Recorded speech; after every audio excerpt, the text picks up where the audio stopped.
Welcome, Mech Warriors, to another week of Van Zant Militia Scrapyard Showdown. 7v7 comp brought to you by NWO Leagues. I'm here with my new co-caster, 5 Day. He showed his Hello, introduction everybody. last time. Yeah, say hi to everybody. Good to see everyone out there. We are going to go ahead and have what div are we in? We're in Div E today, aren't we? Yeah, we're in Div E Teams today. of let's see, math. Just checking my notes here. That would be Erie, Sir not appearing in this game, and I'll see how often I can get that right. If Yeah, I don't, well, yeah. forgive me. It's been a long. Fucking Up against Erie. CDU Bandits.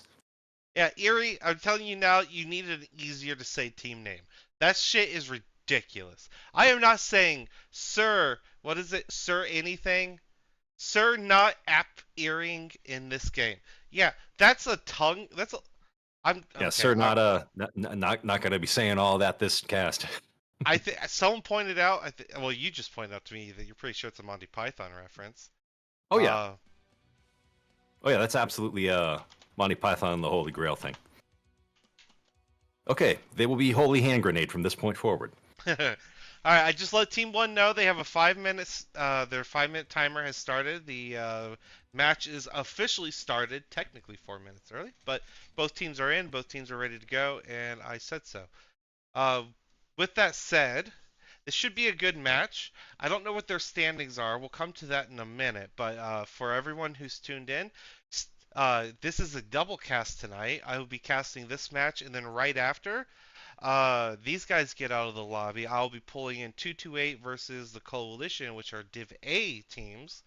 Um, there's been a little bit of a lack in Div A casting this for the last couple seasons, so we're going to try to make that a little bit. We're going to try to course correct that a little bit tonight with some high-end gameplay. You up All for that for it. 5 day? Might as well.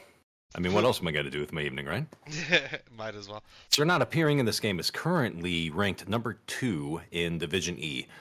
They're sitting at 2 wins and 0 losses, and the Bandits are at the cellar in spot number 6, which doesn't really mean much just yet. I'm actually hoping for a bit of an upset, just because it'll keep things interesting. Yeah. And I like those Erie guys. They're friends. So the Eries guys seem to have won both the first 2 weeks of the season. CDU Bandits have unfortunately lost, but we're now reaching what I call the turning point. If a team wins now and wins the rest of their games, they can still have a chance at first place, right? So CDU Bandits are here. They need to bring it. If they bring it, win here, and then win some more matches the rest of the season, they still have a chance to actually place here. Now, if they lose here, their odds of even getting in top three are going to be slim at best. So they're kind of fighting for their life here. With that Yeah, in many said, ways, they're kind of on thin ice. I mean, I wouldn't say the nail's in the coffin yet, but someone's bringing the hammer over. So if they're going to make 100%, something happen, they need to make it happen today. 100%, and we're going to see if they can actually pull that off. Now, CDU, they're one of those units that in years past there was a lot of controversy surrounding them, but their cop team has been steady. uh, and they've had multiple. Let me rephrase that. They're one of those units like Fjord that have run multiple comp teams, and they've been pretty consistent. They're not the greatest comp pilots in the world, but they're down to party, and they've been coming to party for years now, and it's been And nice watching them. they have a really deep roster of pilots over there that have been playing the game for a very Yeah, long time. yeah, It doesn't mean you've necessarily got, that's what the NBA 100% the All-Stars over there, but craziest you thing. absolutely have people that understand the game and know how to get a team put together. So they should know what Yes. they're doing out there. Team one Team has 1 is locked. locked, Team 2 is prepping right now. Yep, Team Two is on the timer. While these guys get their stuff together, I am going to be a responsible person, start closing all my fucking extra tabs, so I only have the MWO leagues and the caster logs tabs right now. I'm trying to get organized. Give me a second, and I'm talking about it like an idiot. Okay, I'm a little drunk, but I warned the officials in the administration about that beforehand. and no one seemed to try to stop me. So you're all in for this as I am. We're fucking in this boat together, boys and girls. Bring on the iceberg. Oh no, my cat is under my feet again. I can't put my feet down. I have to rest him on the bar behind the desk. Rest him on the cat. Teach him a lesson. Gently. Nothing rude, but communicate with the little furball.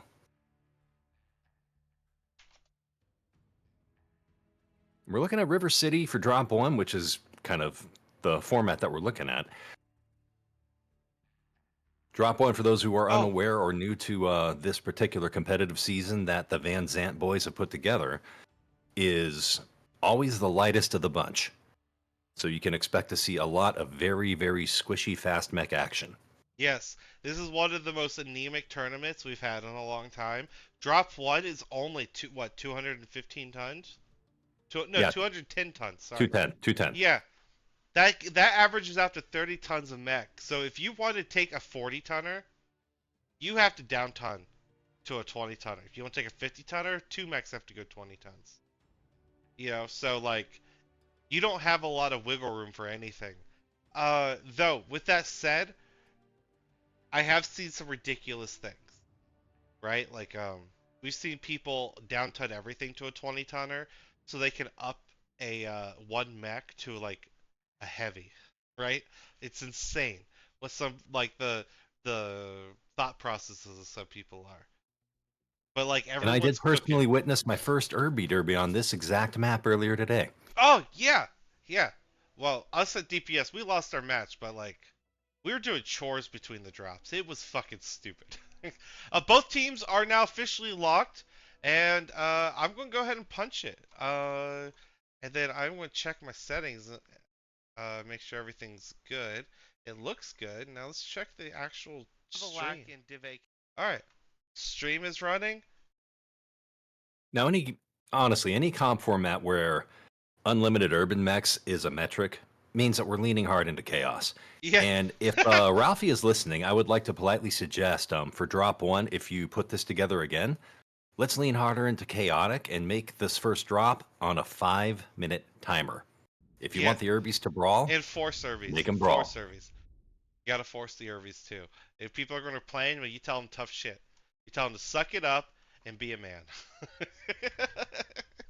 Okay. With that said, for those who don't know what the 7v7 format is, it is it's very similar to most 7v7s. There's a weight limit and stuff, a chassis limit. Now, there's a chassis limit of three of a chassis, three per match, but you can only have one variant per drop. Now, I'll have to go over these roles later because both teams are now in the field. I'm looking at Team 1 here. We I'll go check got team two for you. an Osiris 1P, Mistlinks, Flea, Kids Fox P, Hunchback, 4SP, Javelin, and Commando. I'm going to check see if they got some streak mechs over here while you go over the other mechs. No streaks. What we got on the opposing team? I don't know, Build is running a 3M with 5 small pulse. Enemy forces have Sigma. And I'm going to scroll through a few of the others as I can get the darn camera moved over to check them out. Ghost of Winter, Jenner, with an SRM kit.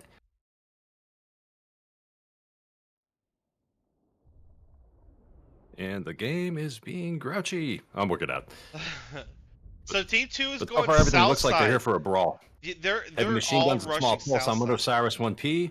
Floydman in the Warthog with 14 AP Goss and a Flamer just to keep things interesting. Yeah, these guys look like they're looking to make it a close range game on Erie's side of the map. So these They're guys are taking going a very south wide dockyard. flanking mode. They're not even interested in the center. I find this whole fascinating. So Team 1 is doing a hold strat right on the edge of fucking airport with a one mech in Overwatch. Now, this is a very weird setup to me for a light drop because the Osiris 1P was up on the They mountain. bailed from it. They must have seen him crossing the water because CDU Yes. was on their way over to meet Erie on the flanks. Yes, 100%. They're now going through city, but they're a little split up in the city. We're gonna see how this engagement goes. IDK build. Got spotted, took a little machine gun fire, not a lot of damage, but they now know exactly where Team 2 is. And here we go, here we go. This is going to be a 7v7 brawl, and this is going to go really fast. So get ready, fucking 5. All right. The flea is right in the fucking middle. He took a little bit of damage. We pulled out. The locust went in the middle of the blue team. Red team is trying to focus this flea and Osiris in the middle of them. CDU has 2 flankers that ran right into the center of them. Yeah, but the flea got out still at 21% HP. Drake and the Osiris is the most Drake is damaged getting mech on the beat field up right now. Yeah, Drake needs to get out of there because he's about to get picked. Trying to check his HP. His leg's weak. London goes down. Drake's probably going to be next. Yeah, Drake was the next one down. Now Lord Rackwater in the Hunchback is now the focus target. You can tell, but the Javelin fucking dies off to the side in the 3v1. Ghost of Winter does go down, but this looks like this has become very one-sided. Case Fox is lagged. He's about to get finished off. To go down, and King Mufasa gets picked. Floydman does get picked. It's a little more even, but it's now 2-4. The 2 that are alive are super fresh. We'll see what happens, but I do think that this is going in EYRI's favor pretty handedly. Mistleaks at 66%, both legs open, but he is doing a lot of fucking damage. That Commando is open everywhere and cooking. Mistleaks does go down. This Commando is going to go down. Is he going to get another kill? No, he does not, and that's game. First match goes to EYRI. GG's. Wasn't exactly where we thought it would shake out, but the brawl did happen, and it happened awful quick.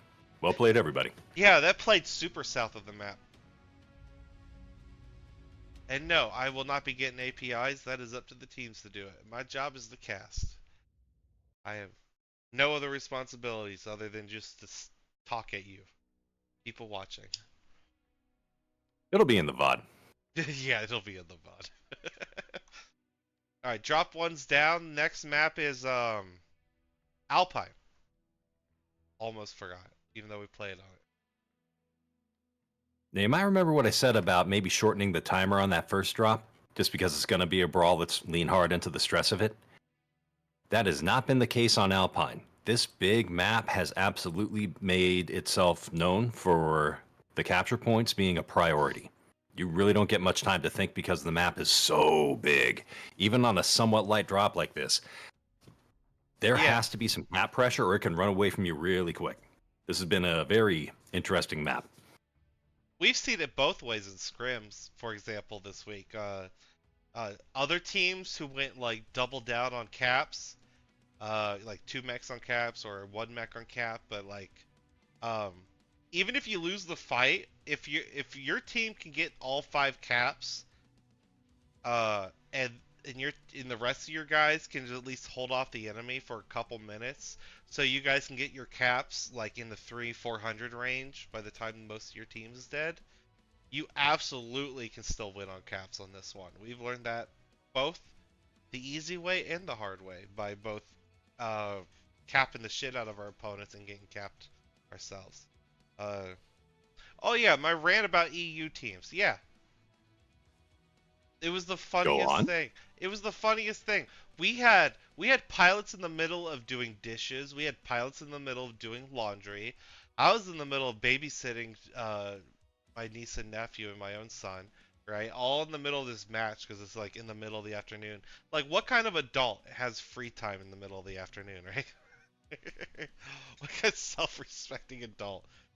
Oh. Well, I'm apparently a grown human person. I was allegedly completely occupied with nothing but 100% focus on the game and performing entirely horribly. So that's was my contribution to today's games. You did fine enough. Nah.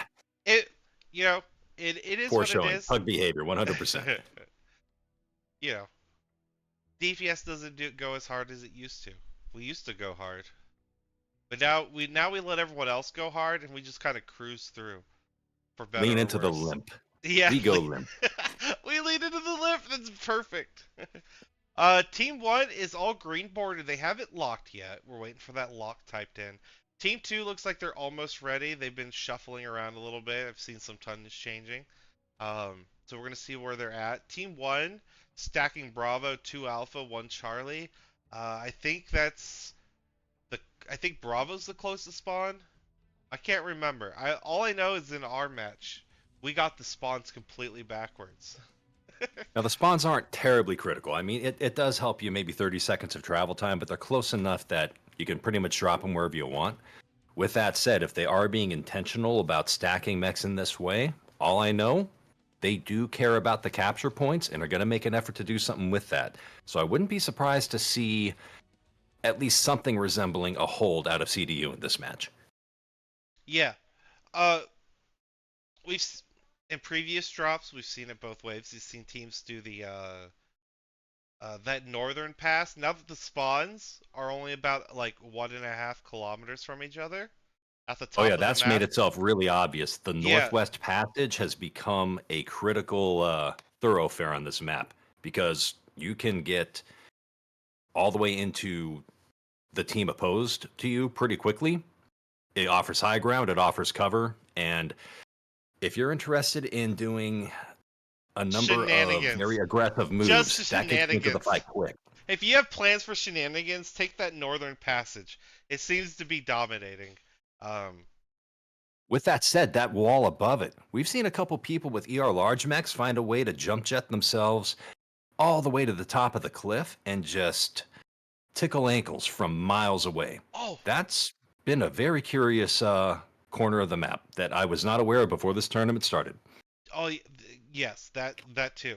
I wanted to point out something that since our match wasn't casted, I'm gonna give a shout out to our opponents, TCAF. They did two full full commit ATM Thunderbolt strats on Alpine. We the first time we were ready for it, right? Because we were team 2 and we had the high ground. But when we were team 1, oh man, they took that northern passage with fast, like really fast mechs, all with thunderbolts and ATMs. And by the time we reached Epsies, they were on top of that hill north of Epsies, the with the radio tower, with all their ATM mechs and tags just locking up on us, and we were just like caught out in the open and immediately died. It was the funniest, most painful like way to lose ever. Because our I mean, it was a high risk, high reward move, and I got to hand yes, that to them. a hundred But their percent. gamble paid off incredibly well Yeah, it because unless absolutely you did. rush straight for that same pass that they were coming through, they earned themselves a spot on very high ground, looking down at a team that has no cover for miles, and they just Yeah, farmed our asses that's off. It was exactly. a Yeah, beautiful move. yeah. Oh man, If we did something different, it wouldn't have been that way. But Team they Two. absolutely won the coin toss on that one. Yeah, Team Well Two done, is guys. locked. I'm going to launch it. We got this first Alpine, so we're gonna see what they do.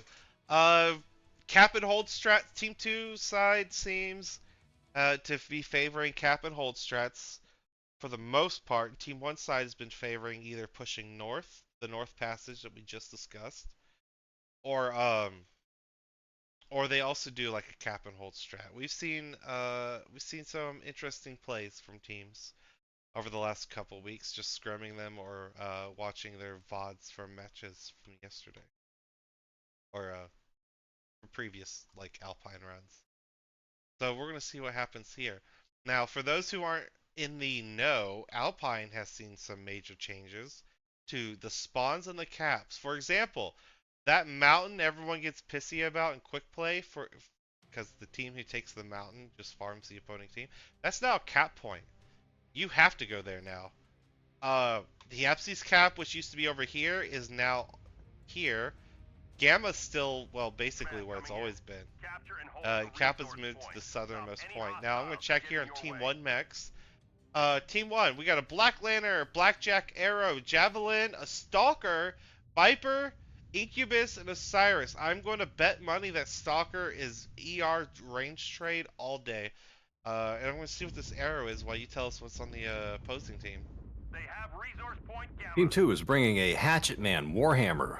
We got a Virago, so they are building for range in some capacity. Blackjack Sexy. Arrow, driven by Ghost of Winter. Everyone knows what that's going to be.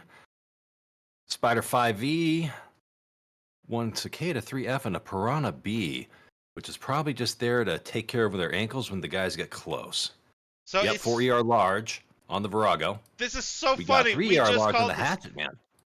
All right, so Two binaries. both teams are doing On, cap and hold strats. Team 1 We've captured put their resource stalker point on the C. mountain, We have gained Epsilon. and his job is to shoot at any mech that peeks on the opposing Theta hills.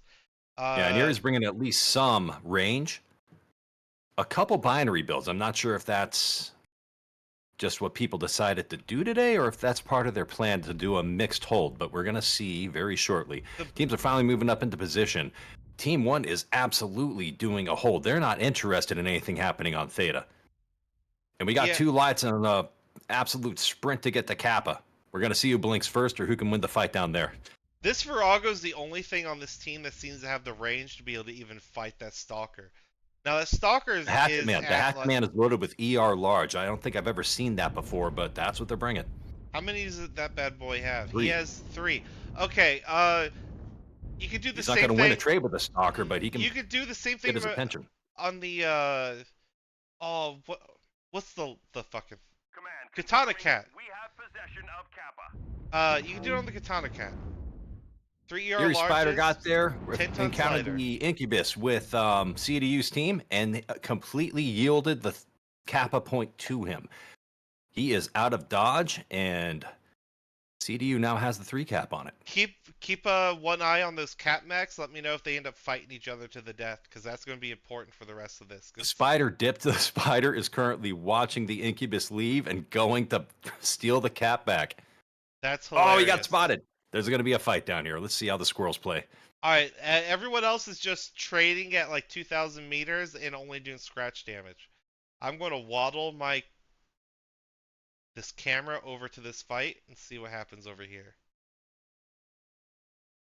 Wow, this waddle is taking forever. Okay. So the Spider got his legs a bit dinged up, and he is getting out of dodge again. Looks like he's intending on giving up on that fight because he is running the long way home. That's interesting. That Spider needs this cap. Like, a cap and hold strat doesn't work if you don't have cap advantage. Now, both of the cap mechs are split off. Now, EYRI now has the second mech down on caps. They just added a second mech to the cap fight. Oh my god, that's not my cat. That's not my cat. Where'd you come from? Did you just find yourself a random new cat? There's a ginger cat that just jumped up on my windowsill. Inside. Okay, we'll deal with that problem in a second. Okay, the magical. EYRI needs these caps. EYRI needs these caps for what they're doing. They're doing a cap and hold strat, but right now looks like we called it. Both their lights are pushing straight up the middle. They're going for Epsi. Yeah, they're gathering up for the push right now. Yeah, they're going for Epsi's, but I do think they needed Sigma. Now, Blue's cap mech looks like he's heading to rejoin the rest of their team. That Stalker is still on its hill completely alone.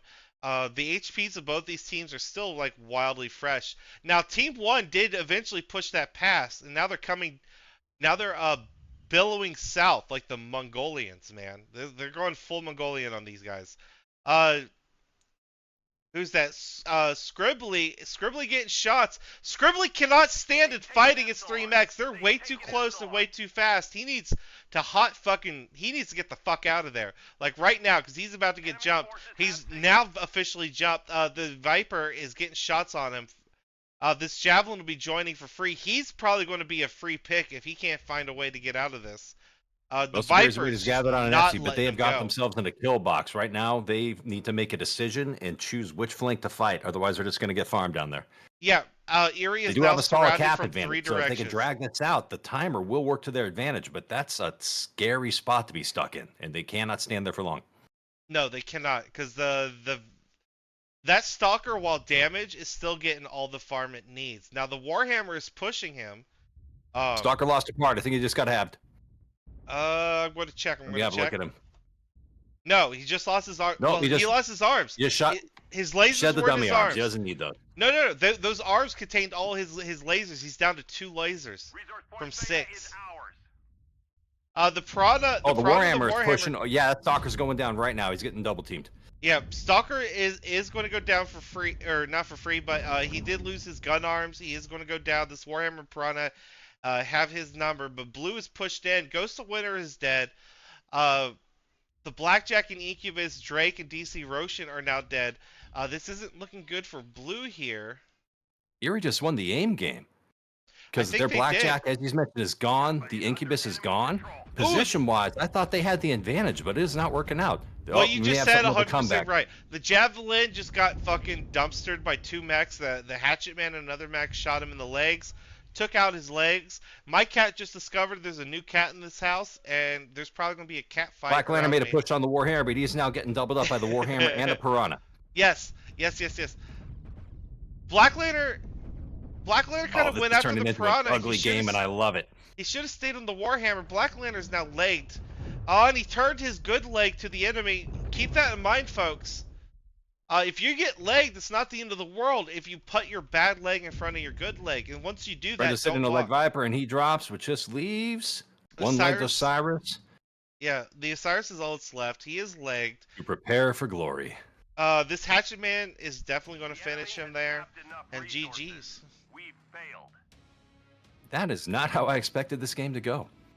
I did. I did not expect to see Oh my- two semi-range teams No, brawling no. on the center cap. Yeah, 100%. Okay, Kitty, who do you belong to? You have a collar on you. Do not jump out that He belongs window. to the Oh my window god, and this is gravity. a second-story window. Do not jump out of it. Hold on, guys. Technical difficulties while I try to keep this cat from fucking suicide. All right, you deal with Garfield. That is win number 2 for Erie's team. Let's see here. Shagwan Jiner, I don't know if I'm saying that name right, and the Virago farmed his way to 533 damage for top damage for CDU. No, I'm sorry, for top damage for Erie. Yes.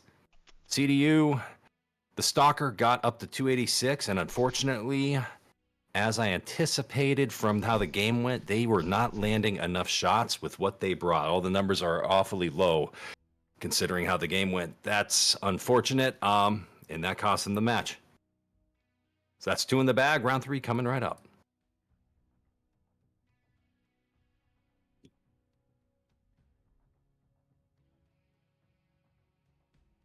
And in honor of Level's new feline buddy, go ahead and press F for feline in chat. Or don't. If you ignore me, that's probably just as good. Alright. Alright, I got people dealing with the kitty cat. Alright, I'm swapping teams.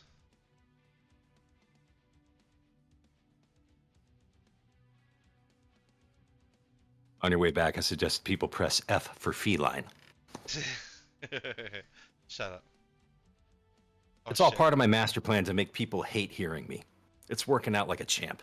I don't remember who's on whose team now, because they're all mixed teams. Okay, I know all the Erie guys belong on one side. It's like a cornucopia of gamer tags. This is chaos. Wait, They're swapping sides. did I swap them? Oh my god, did I just swap them back to their original sides? Let's find out. I'm sorry guys, I got distracted by cat. Okay, Erie was team 2 to start. Yeah, I put Erie back on team 2. Okay, Erie back to team 1.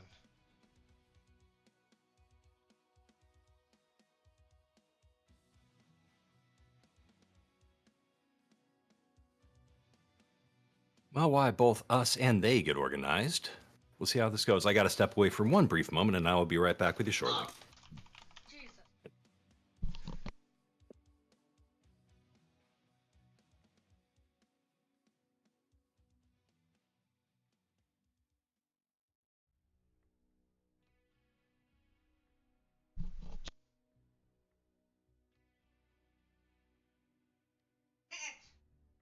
Alright. Apparently swap success, so I guess I got the teams right. Cool.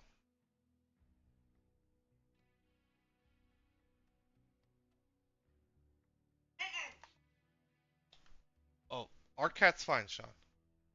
Oh yeah, my son's making a cameo appearance like he sometimes does. Dapper, get out the window. Dapper.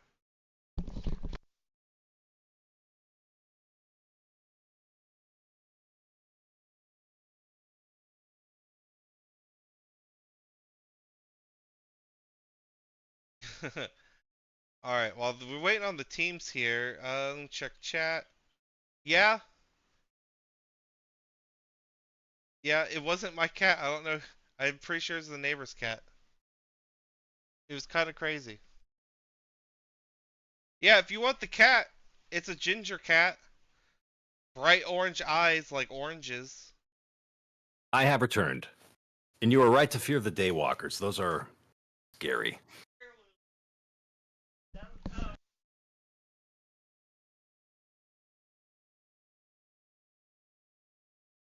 Although you have to understand, that's a very rare treat. There's a lot of people that have just been sitting there saying, I wish I had a cat. Yeah, And that's then what in the your case, one manifested. Yeah, Just poof. it did. Hello, Oh my I am a god. cat. I'm in the middle of casting that last drop, and then I just see this like orange blur jump in front of me, right? And I'm like, what was that? And then I look over my window, and he's over standing at the window. And I'm on the second floor. Inside. Yeah, inside. He came from inside. He didn't jump in from outside. He came from inside. So he came. I don't know where he came in at, but he got in the house and wanted fucking back out because he tried to jump out the second story window, and I had to. You're a Well, wizard, Heathcliff. me and the family just had to corral the cat. Uh, and fun fact, I just learned this while I had the mic muted dealing with the cat for a couple minutes.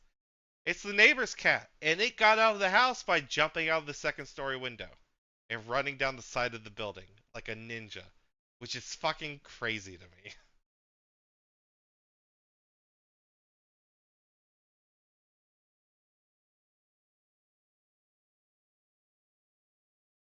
Oh shit, who won the last one? I got so distracted with the cat. It was EYRI, right? EYRI won? Yeah, good That is job, correct. EYRI. Yeah, good job, EYRI. CDU has now lost what, the first two? So they have these It is next 2 few 0 Erie as we drops. speak. Yes, so they have Or Sir not appearing in this film. they could still so CDU could still pull Holy this hand off for the grenade. last three, and hopefully they can, because if they can pull it off, that'll still keep them in the running to be able to place in the top three before the end of the season. Otherwise, it's going to be a really long road, and it'll require other teams. Their fate will be based on how other teams do instead of how they do after tonight. So I do hope to see them win the next three. How did I get a new cat? I don't know how I got a new cat, Errant. You're not going to hear me say this for 5 minutes, but I don't know. It was definitely a short-term relationship. They've already gone their separate ways. But apparently no one else in the house. There's there's two teenagers, my girlfriend and my son all in the house too, right? So none of them saw the cat sneak in the house either. So that's the craziest part. This cat just magically appeared in my house and then well, not magically, but semi magically tried to nosedive out of the second story window. Welcome to welcome to Dude, with Ohio, I how random guess. the rest of the story is, it would not have surprised me if that cat leapt out the window and floated up. I just looked I at chat. ascend! I'm looking at chat. Rule number one: always send it, full send. And then everyone else is just having a giggle about the cat. Yeah, yeah, I hate you all. I Oh gotta man. tell you, in the chat logs, I'm surprised to see that there were this many options for orange cats just for thumbnails, ready and primed and good to go. Alright, team one's locked, team two's on 5 minute timer. Team 2, line And them up. I typed it into Oh, that's effective. Uh-oh. Wait, I thought they took you out of here. How are you back in my room? The door's shut. Alright. Are you Okay, real? level Are you real? Hold on, let me touch it. It's real.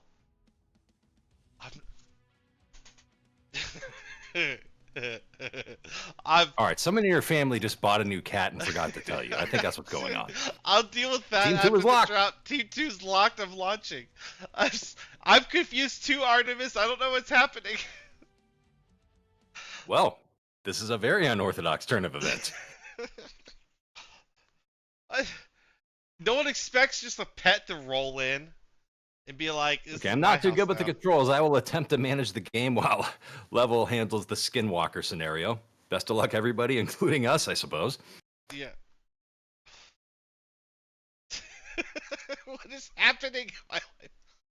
Dude, this is how the whole day has been. 5 day, What since other this animals have you afternoon. manifested? No, not You animals, don't have an but alligator under your bed, do you? God, no, man. There's probably like a witch doctor under there or something. I haven't checked in a while. Oh, Level's no, sitting no, here thinking, is that where I left my witch doctor? come on, kitty. You go. All right, let the rest of the family deal with you. All right, I have corralled the cat out of the room. Mazel tov, everybody. All right, I'm looking at Team 1. Scribbly, Raven 3L, Alberus, Spider 5V. They got a Hatchman 68, Virago again, Hunchback 2CA, Warhammer 4L, and the Locust 1V. I'm assuming this Virago is ER larges, and yes, it is. What we got on Team 2 side? Ooh, Team this is 2, a we lot got of Locust ER Pirates Bay bringing... Pirates Bay, close enough. It's Arr, built like you matey. think it would be. We got a Jenner with 6 SRM6.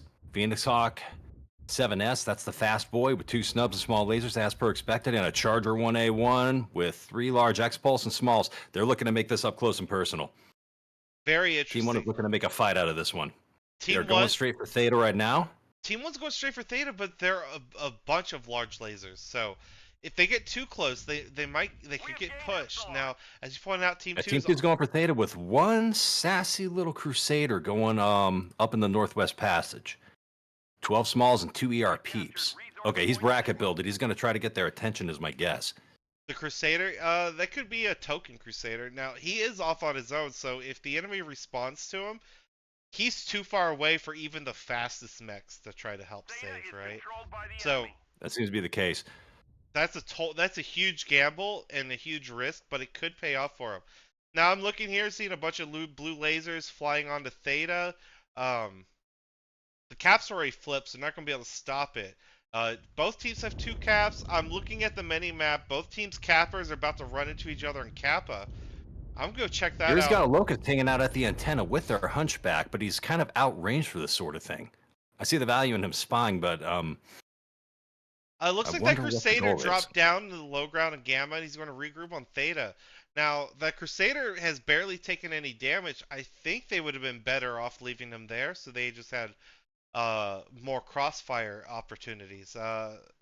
With that said, red team's High mech Pirates behaviors down Bay. the south side are still shaking out, similar to how they did last time. Oh, CDU Team has 1's flipped capper the just Southern Cap. bailed. As soon as Kappa started flipping, Team 1's capper completely bailed and let him have it for free. The thing is, Team 2's capper is just a Pirate's Bane. That's been considered quite a weak mech when it comes to fighting for a while now. So we're gonna see how that plays out. But red team now has a 3 cap. Blue team, all blue lasers, expecting a hold strat. Gave up Kappa, and now red team can just sit here and let the caps flip. Uh, with that said, there's someone on blue team making their way forward, but my camera's moving really slow for some reason. Okay, it's the Locust 1V.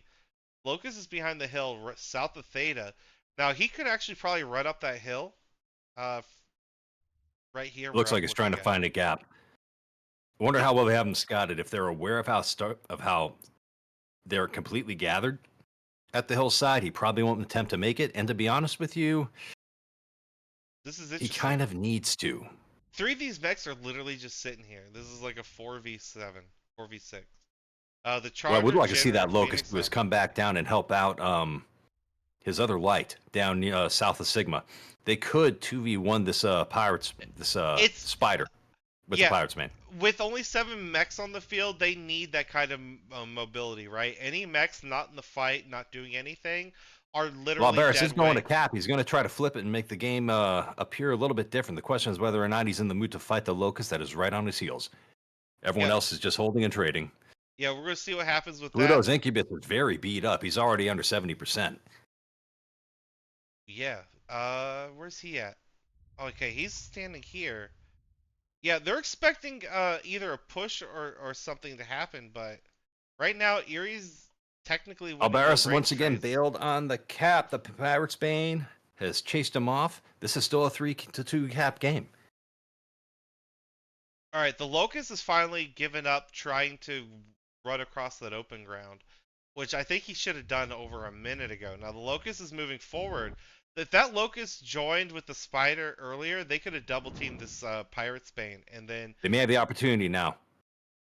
oh yeah, Pirate Bane's chasing the Spider. Pirate Bane's chasing the Spider. Yep, and the 1v is coming up right on his heels. Oh, It looks like they're going the to try one to V take is the Pirates behind Bane him. out. That Spider has no way to get out of this. I mean, that Locust has no way to get out of this. The Spider just needs to turn and fight at this point.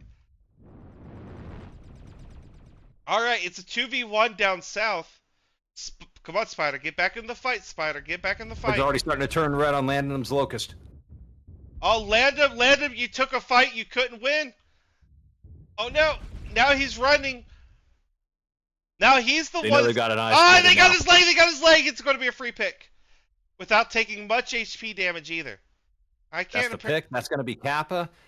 So we need to see the response. I already see CDU's team. Oh, come on, guys. They're getting a little bit closer to trading range. They're basically hugging that ridge now. They're in a better spot to push if they need to. All right, Depending now on how they things killed it. go, they may need to. They finally killed the Locust. Now that Locust was super necessary, and they shouldn't have let it kind of die for free. It did look like they knew where that Locust was, and when it was no longer there, they needed to do something about it. The Incubus dying for free, kind of trading alone, because he really was the only one kind of trading there. Everyone else is kind of like just stacked behind this hill, just waiting for something to happen. The problem Ghost is, of Winter and Floybin are both holding down the entire backside of that. Their angles are set up really well right now. We got the Virago watching the other side of the hillside. EYRI's locked in right now. They've basically got control of the map, so if CDU is going to make something happen, here the we clock go. is ticking. CDU is Speak of finally the devil, doing they're starting to something. come down the hill. Yeah, they needed to do this minutes ago. They could not secure the map. Now they might be able to pick off this Virago, but this Crusader is getting dumped into by 3 mechs at once. He's down to 72%. His CT is red. If this Virago gets another good alpha on him, this Crusader is going to be in a very dangerous position. But And all 4 of them should probably push straight through that EPSI cap. With the rest of EYRI's positions, they can basically cut him off and receive no return fire if they keep pushing. And it looks like that's exactly what they're going to do. yeah. I don't know if that's, even if they kill every mech they run into, I don't know if they have enough, I think they let the caps get away from them too long at this point. Now they're going to flip EPSI, which will slow down the bleeding. Oh no! Oh no! Blue has Overwatch over EPSIs. They can't even flip it. Every second here is guaranteed death. They need to wipe these enemies. They have to wipe the opponent off the field and secure like 5 CDU caps. still has a very slight cap advantage, but it is falling fast with the capture points at 4-1. Yeah, With only 7 minutes on the clock, that is not much time on a map this big. It's especially with completely most of the fast evaporating. boys gone. Completely evaporating at this moment. Every second that they stall here, it is borderline suicide for their team. Their only play was after they killed that first mech just to keep rolling. Aaron Ace is getting picked out right now. He's got a number of mechs surrounding him. I don't know how he got himself so isolated, but he's in a terrible spot and will die very quick. I think he saw the 50% Hunchback as pickable. Oh, okay. Well, he did get the Hunchback almost dead. Everything's open on that Hunchy. Floybin found his way all the way over to the second hillside and took his back away from him. Yeah, EYRI played this really well. This is going to be another really good win for them. Yeah, there's no coming back for Red at this point. They don't have enough guys to do caps. Even if they manage to kill everyone but one on EYRI's team, they're going to lose on caps here. They're still trying with EPSIs, but they were in a decent spot to start the match, but CDU for some reason held. I think they had their mech flipped froze. up. They should have had the Incubus picking a fight and the Pirates Bane running support, and it was the other way around. Yeah. The Incubus got taken out early, and the Locust just was not built to get 2v1'd. And 100%. The other big issue is they keep trying to take EPSIs here. They're now completely capped on. Epsies has Overwatch with blue lasers that can just scratch you and stop you from capping. So Epsies is considered And we're less than 20 impossible. seconds from the end of the round. It's Yeah. a moot point. Well, This will they be shouldn't. 3 wins for Erie. When they ran through it to kill the We've the, gathered the enough resources. Hellbringer, they should have kept running. But it might have already been too late at that point. They might have stalled for just too long. With that said, I'm looking at where where everyone is right there at the very end. Let's check some damage numbers. Ghost of Winter, the Hunchback with 619 damage. MVP. Boyman with 88 damage and a cleanup kill. That Phoenix Hawk, 0 damage for the Phoenix Hawk. There was just never an opportunity for him to even get a shot off. Not enough range and too much holding there. All right, that's drop 3. So Erie has won all 3, right? That is 3-0 to Yeah, to Erie. So Erie, they've Kitchen officially Sink, Holy Hand Grenade, whatever your name is. I love you guys. So they officially won the drop, but there's still 2 drops left. So I'm swapping the teams, and then we're gonna go to series next.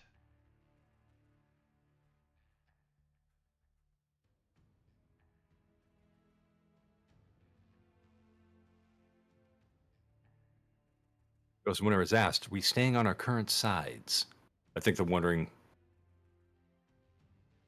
And Lord Drake says no swap yet, so that will change. Are we looking at drop 5 or 4 with this upcoming match?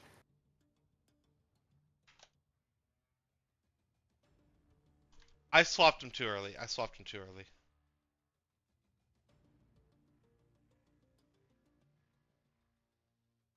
That's my bad, everybody. You seem a bit distracted. Do you have like an owl or a rattlesnake in your room now? No, I just keep looking at the door because the door got pushed. All right. Well, if a water buffalo comes barging in, let me know. That'll be hilarious. All right, let me make sure I think everything's correct now. Thank you for tuning in to Wild Kingdom, everybody. We also happen to be watching an MWO comp match.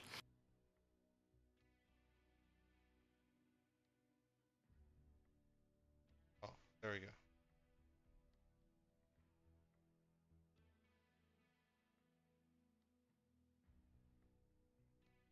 Dad's asking if I'm Tex. Or at least they were asking that a while ago. Regrettably, no. No, I am far less attractive and youthful. Let that sink in. It's also true.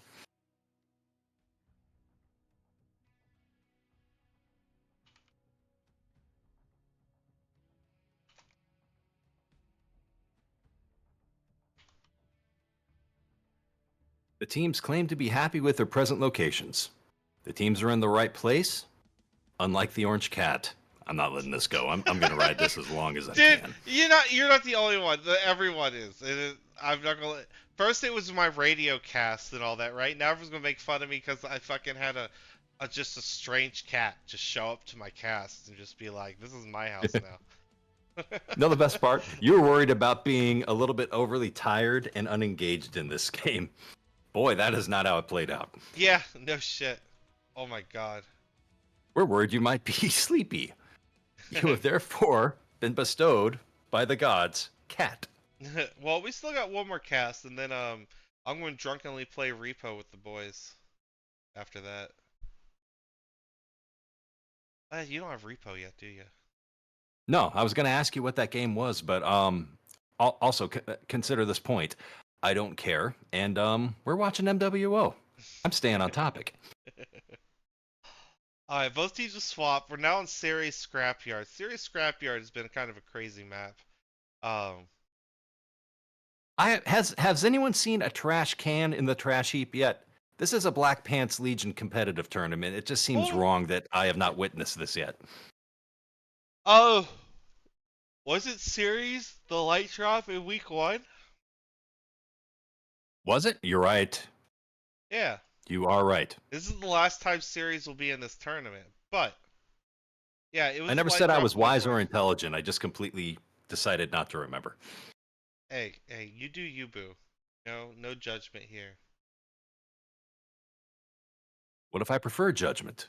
Don't kink shame me. Judge me, Daddy. Jesus.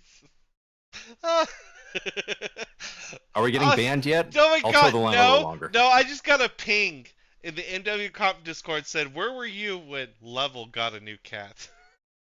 Oh, no. Wait. Getting a hold of PGI. If we're lucky, we can get a big orange cat badge with your name on it. Please don't. Get the For love- decal going. No. Russ, No. wherever you are. No. The Ghost of Russ must give us an orange cat decal. God. The last time the With community the text went, of, we who want are a you? decal. Right underneath it. Don't listen to him. Do not. No. That's a bad 5-day. That's a bad I'm a community. bad person. Ah, that's how I like it. Say some more. Alright, while we're waiting here, I'm checking on the Team 1. Team 1's running out of time. Now, I know I spent a couple of minutes, but they only got like a minute and a half left, but that's on them. Checking in-game, or, sorry, the Twitch chat. If Red can take FC, that could get it for them. If they could have. That was a big if.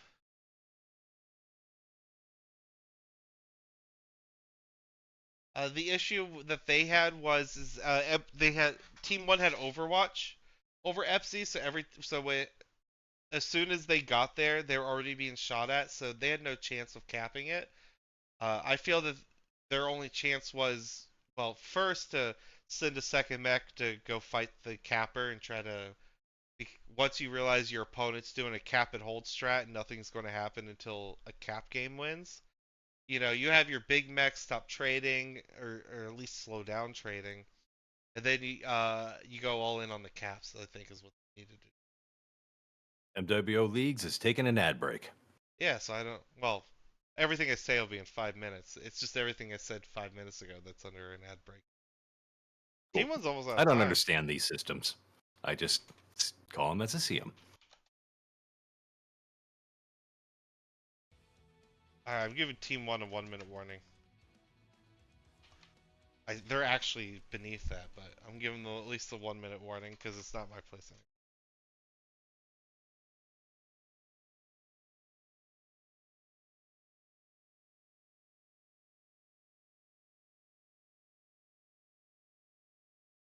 Alright. And 5 minutes ago, Level, as mentioned, Mingled Org has mentioned, Level is the king potato. And now Chad has decided to debate and discuss that point. Let me know how it shakes out, guys. Yeah, I'll let you guys decide on that one. Team 1 is locked. Team 2 is... No, Team 1 hasn't locked No, yet. Team 1 is not locked. They're almost out of time. There they go. They're green. Now they're locked. Seconds remaining. Seconds remaining. Because I'm looking at the chat, and there's a 5-minute delay, right? And I just swapped it to series right now. So they had... Ooh. They got it. Yeah, they got it in with seconds. And honestly, everyone would have probably allowed it. Yeah, most of the teams are pretty dope. Team 2 is already locked. So I'm going to go ahead and launch it, guys. Let's get this started. I do bless the potatoes. I am the potato pope. Orc says 5-day lies. I have seen him. Yes, he is the false prophet. I am the true prophet. The hard part is knowing which of my lies are the lies. I mix it up.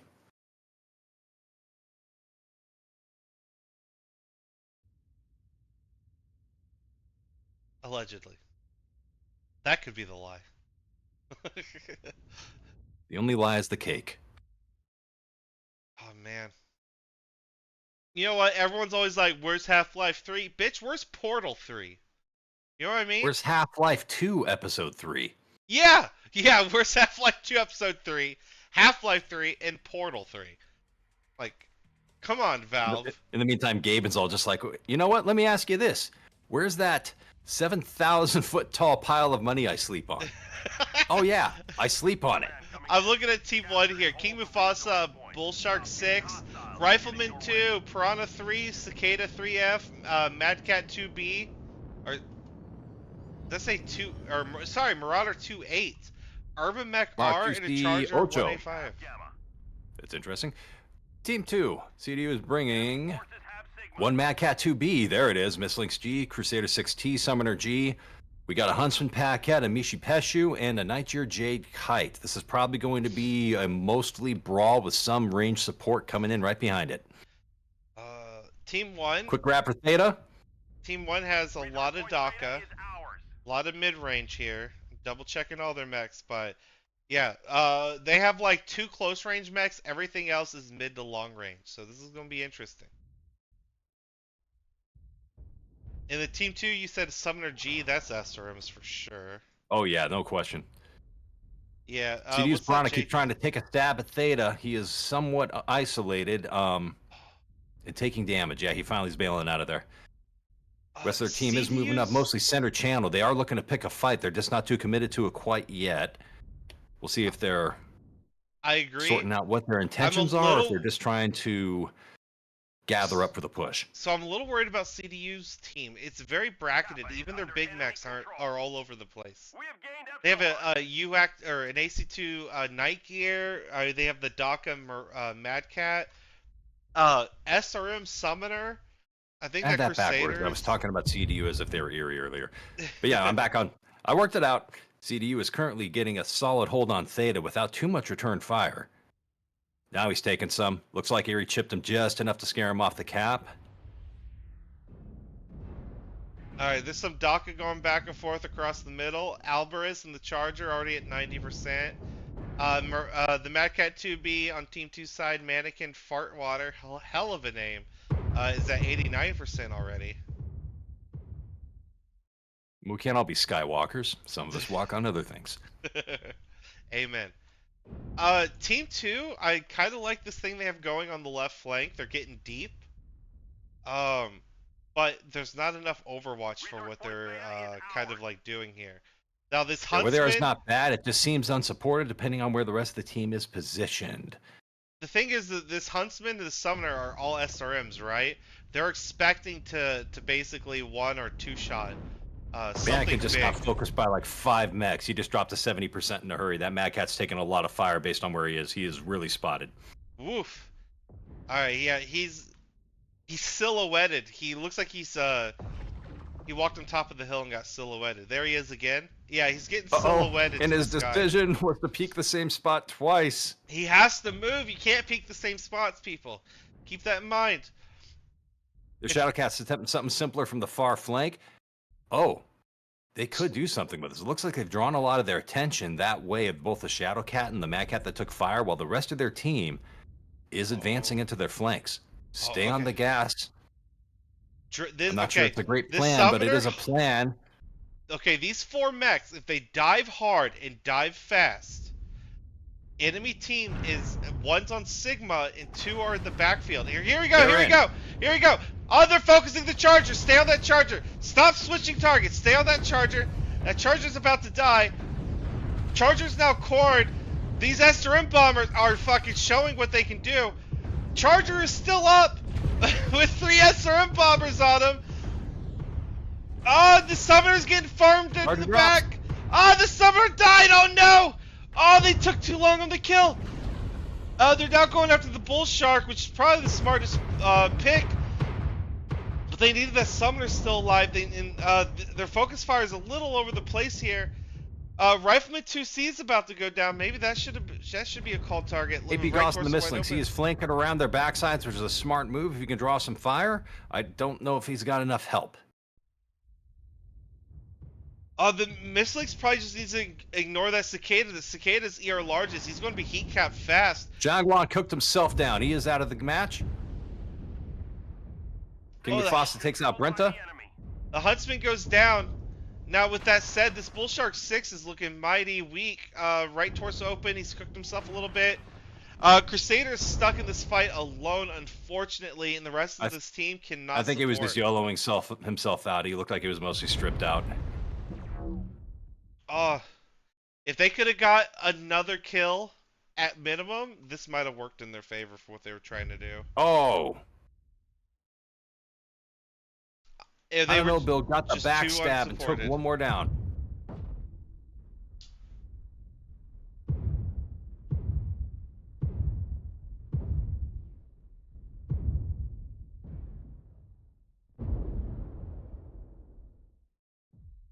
It's 3-5 with a whole lot of very beat up mechs here. So whoever focuses fire will get this next couple kills. Blue's got their focus fire together now. They just push forward as a wall. They're going to That's run it. over these last mechs. Yeah, this drops over. Red Blevin takes out almost the had big it. kite. Oh, Red almost had it. I was getting excited there. Your time to kill on the Charger was just too much, guys. Just too much. It should have died faster. If you guys killed that thing 10 seconds faster, Summoner would still been alive and would have got at least 2 alphas on that Bull Shark, and I think you guys would have wiped both those mechs out before you lost the. And it's harder to do in Summoner. practice and theory when you really have to Yes. commit when you call a target and focus that target.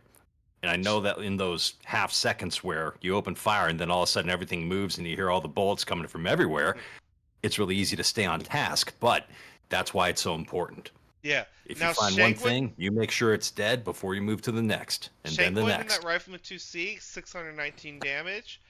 King Mufasa, Bull Shark- the Bull Shark, 774, and 4 kills. MVP. Brenta did what he could in the Paquette. He got 600 and a kill out of it. Everyone else was under the 400 mark or lower. Got to connect those shots and fire as a group. Yes.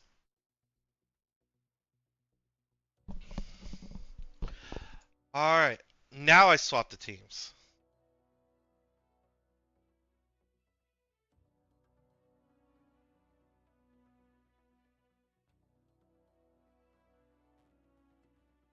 Earlier in the broadcast, Ralphie mentions at level cat cam. No, I'm not doing a cat cam. No. Earlier you mentioned that your camera was currently hanging underneath the desk. So on one hand, we could have the cat, and when the cat leaves, we have your feet. And we open ourselves up to an entirely new demographic. You ain't wrong. Always be plugging, baby. Yeah, that's true. Should always be hustling. Alright. We got a Lowin with a Twitch sub, thank you. Welcome. all Low end pro- of things. Appreciate the sub. Yeah. At least MWO leagues will. Yeah. I'm just talking into a microphone. Give them the love, though. They deserve it. It's an old and Did I- dying game that a lot of people love. Your support. Did I is forget appreciated. someone? Does Fort Water go on CDU side? Wait, Anakin Fart Walker is on the CDU team.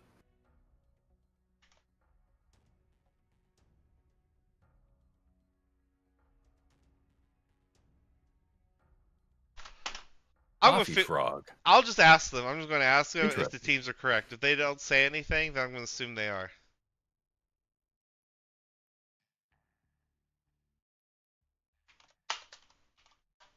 With all the names and user tags and unit tags that are floating through here, Yeah, I've played... there's like 7 units in this match. Dude, there's games of bingo that are more streamlined than this. I know, right?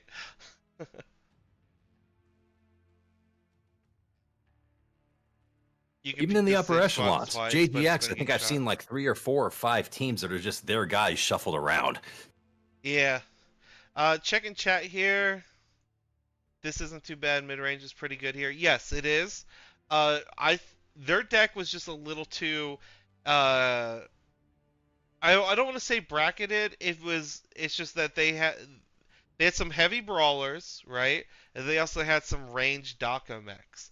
The problem is neither could support the other. So when the brawlers went into that fight, there was no one who could support them. They were on their own, so they had to,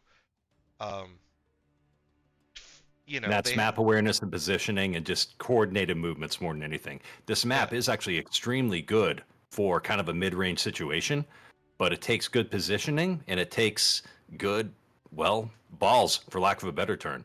I mean, if you know your guys are in the right spot, you need to be able to eat a few alphas, kind of twist it off, and not run and hide because you know you've got 2 or 3 other people that are shooting the same target as you. You And know, that's if you got yourself staged up right. If some you weren't able to do that, then you've got your own teammates trying to shoot your target through you. The positioning really matters on this. It's all high ground and it's all choke points, and you've got to stage up properly to make it work.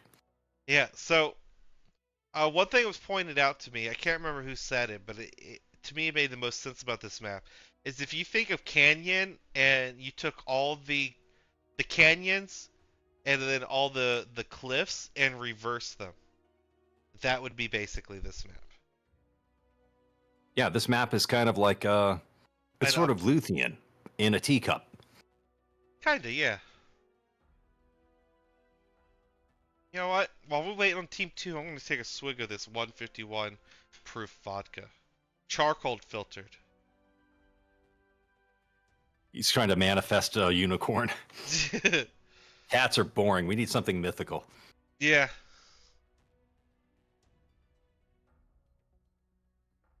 I'm not gonna lie. I thought on that last drop, CDU had something special. Oh, I mean, I critiqued their kind of bracketed build thing they had going on. But with that said, with the Esther and brawlers and stuff, like I think they like mentally they were cooking, right? Like they're cooking something good up. Uh, they just need to commit to one thing or another. If you're gonna do range, mid-range tradey, build your deck around that.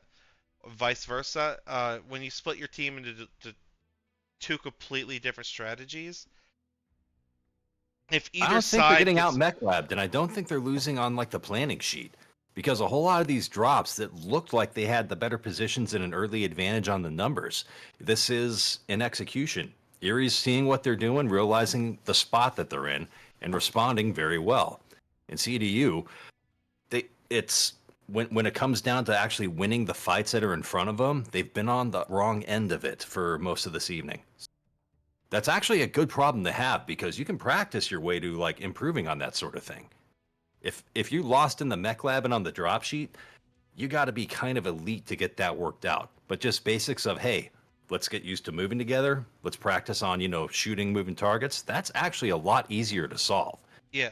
They're in a good spot if they focus on the right things I'm gonna cut you because off. their planning is very good. Team two is just locked. I'm gonna watch this. This will be the last drop of this match, and then everyone stay tuned. We have Div A coming up. The Coalition versus 228, and there'll be a couple minute interlude while I pull people in, rechange the title and stuff and all that. Twinkie Overload, Red almost had it. The cast doesn't know which team is which. Um, it's just easier to say red or blue than it is to, or team one or team two than it is to say their team names out. Because at the time, red was CDU Bandits and team one was some absurd name that doesn't deserve repeating because it's so absurd. Hold on, what's the technical name? Okay, team Oh, holy one hand is grenade. Sir not appearing in this game, right? Like I'm not saying that every time. I'm just gonna say blue or red. With that said, both teams are now dropping. I'm looking at Team 2 here. Sunspider D, Charger 7 in, Phoenix Hawk 7S, Catapult S, Urban Mech R, Marauder 2C, and Piranha. This is the CDU team for the, or sorry, the Those are the EYRI bandits. team. Team 2 is EYRI, Team 1 CDU. Go ahead. What's on the CDU side? CDU bringing in the Firestarter 9K. Enemy forces have We've got a Shadowcat Mishipeshu, which is undoubtedly AP Gauss and Plasmas, which is generally how those things get down. Veagle A. I'm going to want to check the loadout on that shortly. Summoner G, also Brawl, Executioner Prime. One Crusader 16 and one Dervish Frenzy. Beta is controlled by the enemy. Team 1 moving Looks up like the left another side of mixed- the map. Team 2, Looks like another mixed range brawl, yeah. yeah. And they are going straight in. If both teams keep up their positioning, they're going to literally run into each other between It's going to be a Kappa fight and and Theta. Kappa in a hurry. Yeah, we're going to see how this plays out. I'm holding range because I'm holding a bottle of alcohol in my hand. Hold on one second, everybody.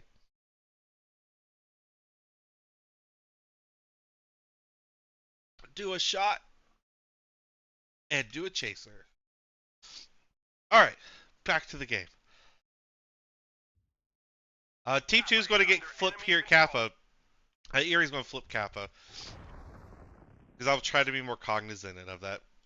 Team 1, ooh, they got huge pack of boys here, but there's one off in near FC's. I don't see any shots coming from him, so I don't know what he's doing over there. Right now, this is about to be a 6v7. We'll see how this plays out. The Crusader's in the lead of this push brawl here. Crusader is Snubs, Dervish. What we got on the Dervish? Oh, LSRMs, another Southerner G. Most of Erie's team is more cohesive on this. If they make the push now, they should have the numbers when they come around that corner. Alright, Team 1's making a play. Crusaders keep going forward. He's running into Not the Erie, I'm Irby. sorry, CDU. CDU is actually in the better push position. Cyclops is ready to pop. They just need to get this focus fire on it. Cyclops, both side tours open. Cyclops is going down. Cyclops is definitely going down. He's still up, though. He's still up. Kill the Cyclops. There he goes.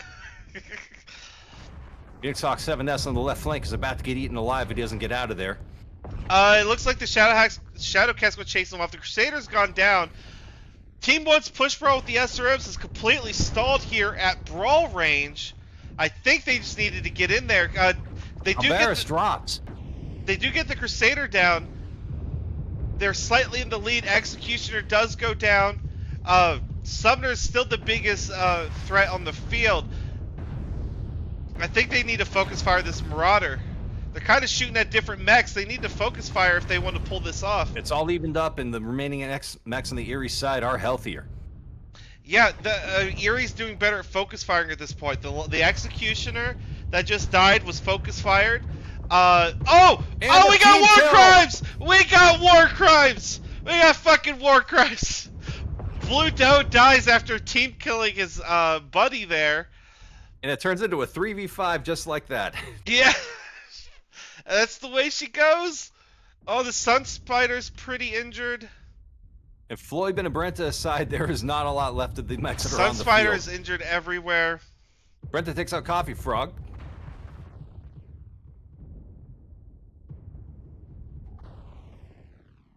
Platinum drops.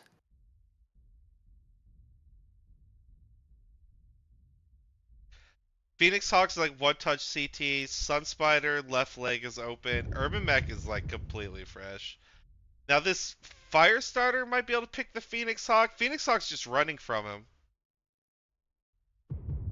Yeah, Firestarter got tunnel visioned. Yeah, he ended up running right into the Sun Spider. Yeah. This Lake Piranha stuck in the low ground. That'll do it. I don't think he could have killed Hilton either. It was a nice try. It was a nice effort. All right. That's a 5-0 for Erie, isn't it? That is a 5-0 for Erie. Hey, I hope they got the APIs. Good shooting, good execution. Really well done, guys. Yeah, I hope they got the APIs because I didn't. I'm gonna check the damage numbers here. Okay, Dumby on Erie, Sunspider D got the farm in 3 kills, 548 damage. And the rest of the team not far off. They all got some decently good damage out. That's what focus fire looks like. When you see most of the team doing similar damage to each other, that means they're all shooting the same thing. Well done. I'm looking at CDU here, looking at damage numbers. That Summoner G put in work. Now, Executioner got 2 kills in. This might be a controversial opinion, but I think there is at least a half dozen better 95 tonners for a push like this, because it wasn't the fastest push in the world. You know what I mean? If they took the Executioner for the push, I'll have to review everything, but I'm not sure he was tip of the spear on that one. No, the Crusader was tip of the spear. Crusader, Summoner, and the Executioner came up right behind them. Yep.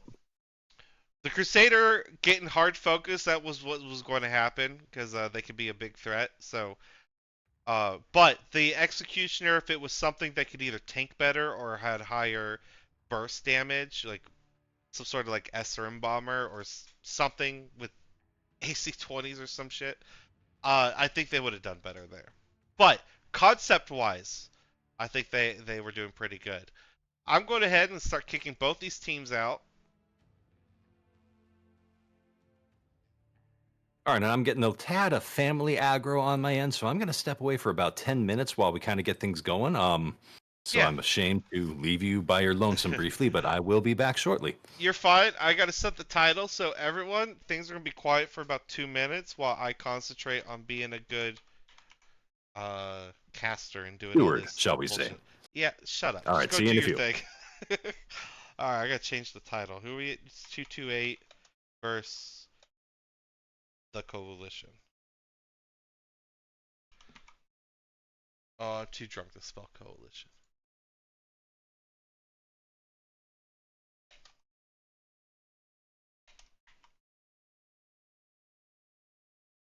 This is Van Zant Militia Scrapyard Showdown. Alright, new title set. Now I gotta go let both teams know I'm about to pull them in. Probably should have warned them the match was about over.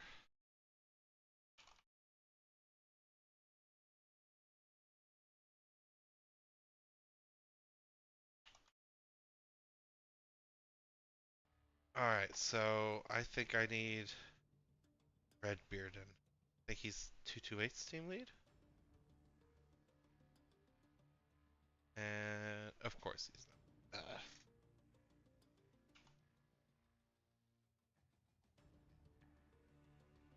Is Kraz on here? No. Oh no, it's Chicken Man.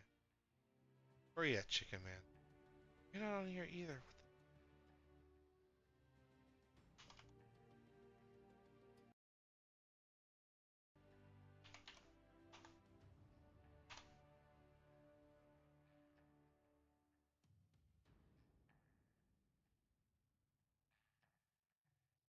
Next match is Div A 228 versus the Coalition. Give me one moment while I finish getting both these teams into the lobby. And then we'll get started. This should be a good match.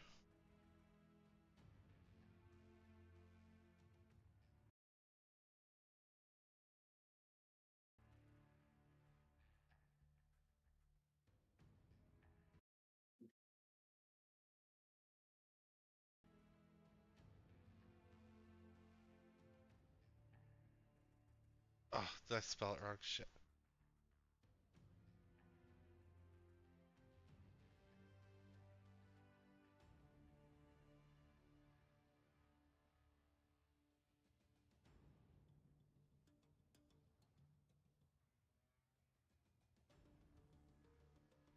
Alright. Redbeard is in.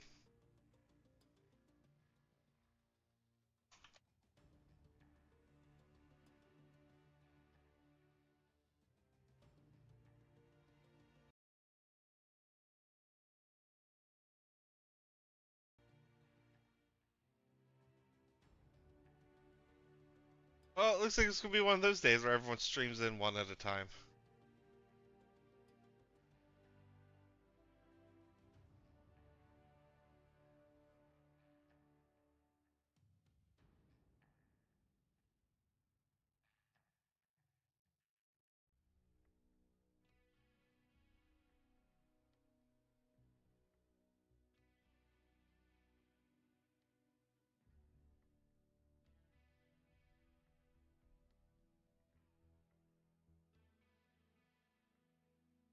And that's all.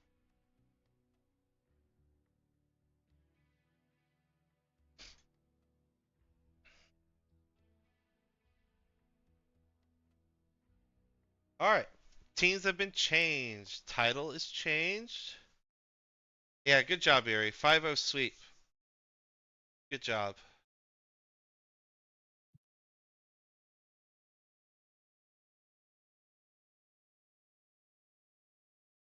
Twinkie, the caster might have too many. Yeah, yeah. I absolutely had a few too many. That was my reward to myself for doing all this to begin with. All right. Well, both teams are getting ready, I'm going to pull up Div A's stuff and start giving some info about it for those who are in the know. So, uh, the Coalition is coming into this one with a 2-0 undefeated record. Reapers are 0-2, but they're still in fourth place. Div A right now is 3. Coalition, Revenants, and Vigilance are all 2-0. Reapers, Crossfire, and KDCM are all 0-2. Wait, what?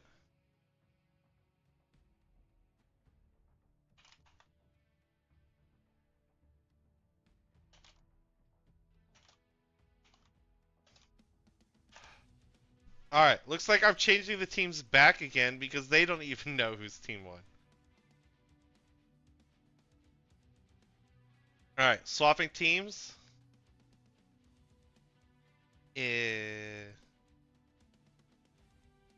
Alright, swapping teams now.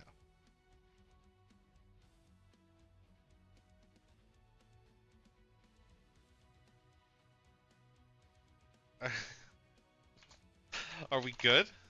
Let's hope we're good. Alright, I'm back back. back How have you been? Fine. Both teams apparently have no idea who's on what seed.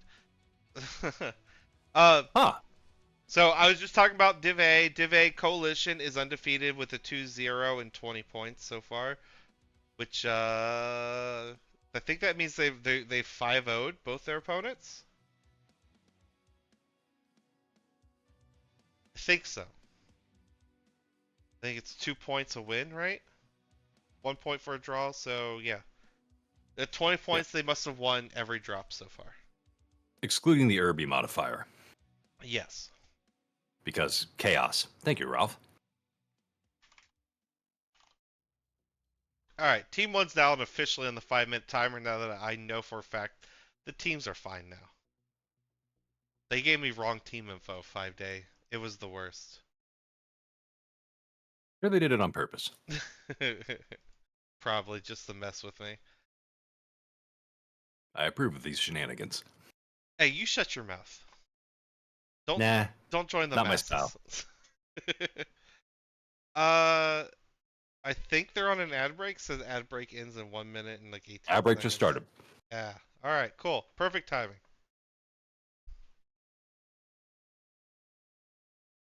My son made cookies and I'm eating one.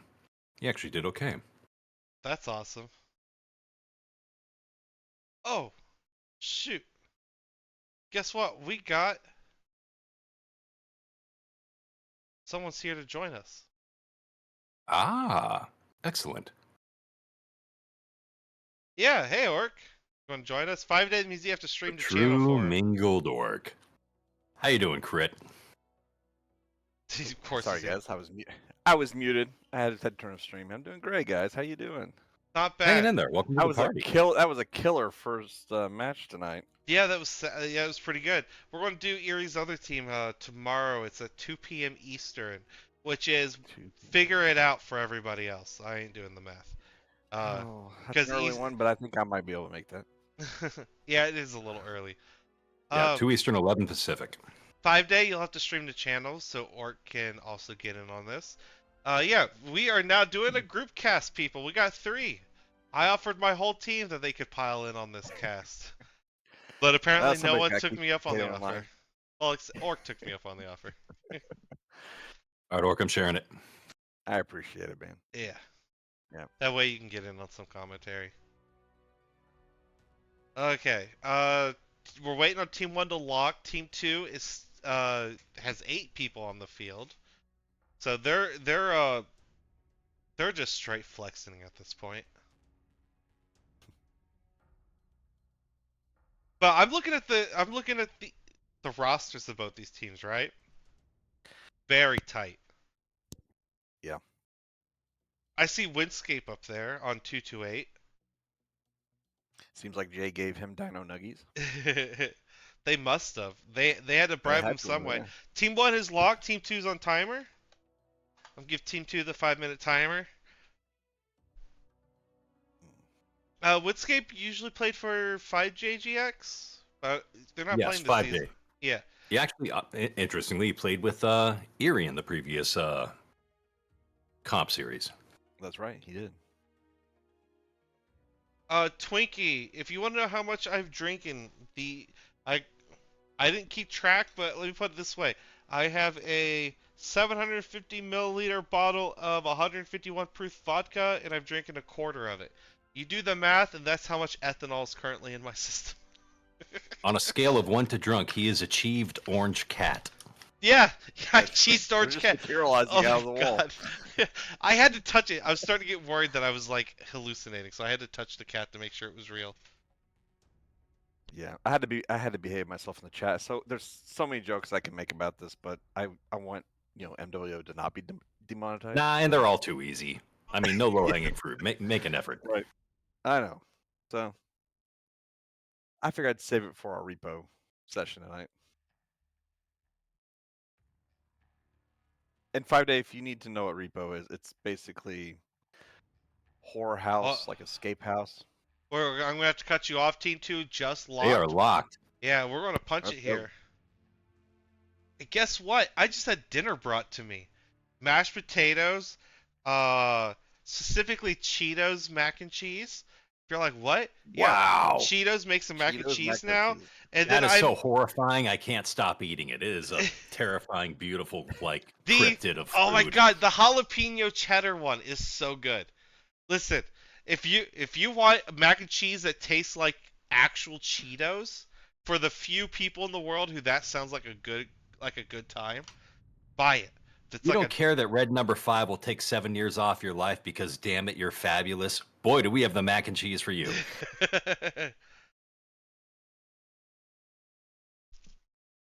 Do they have a hot Cheeto mac yet? Yes, flaming hot. It's very good too.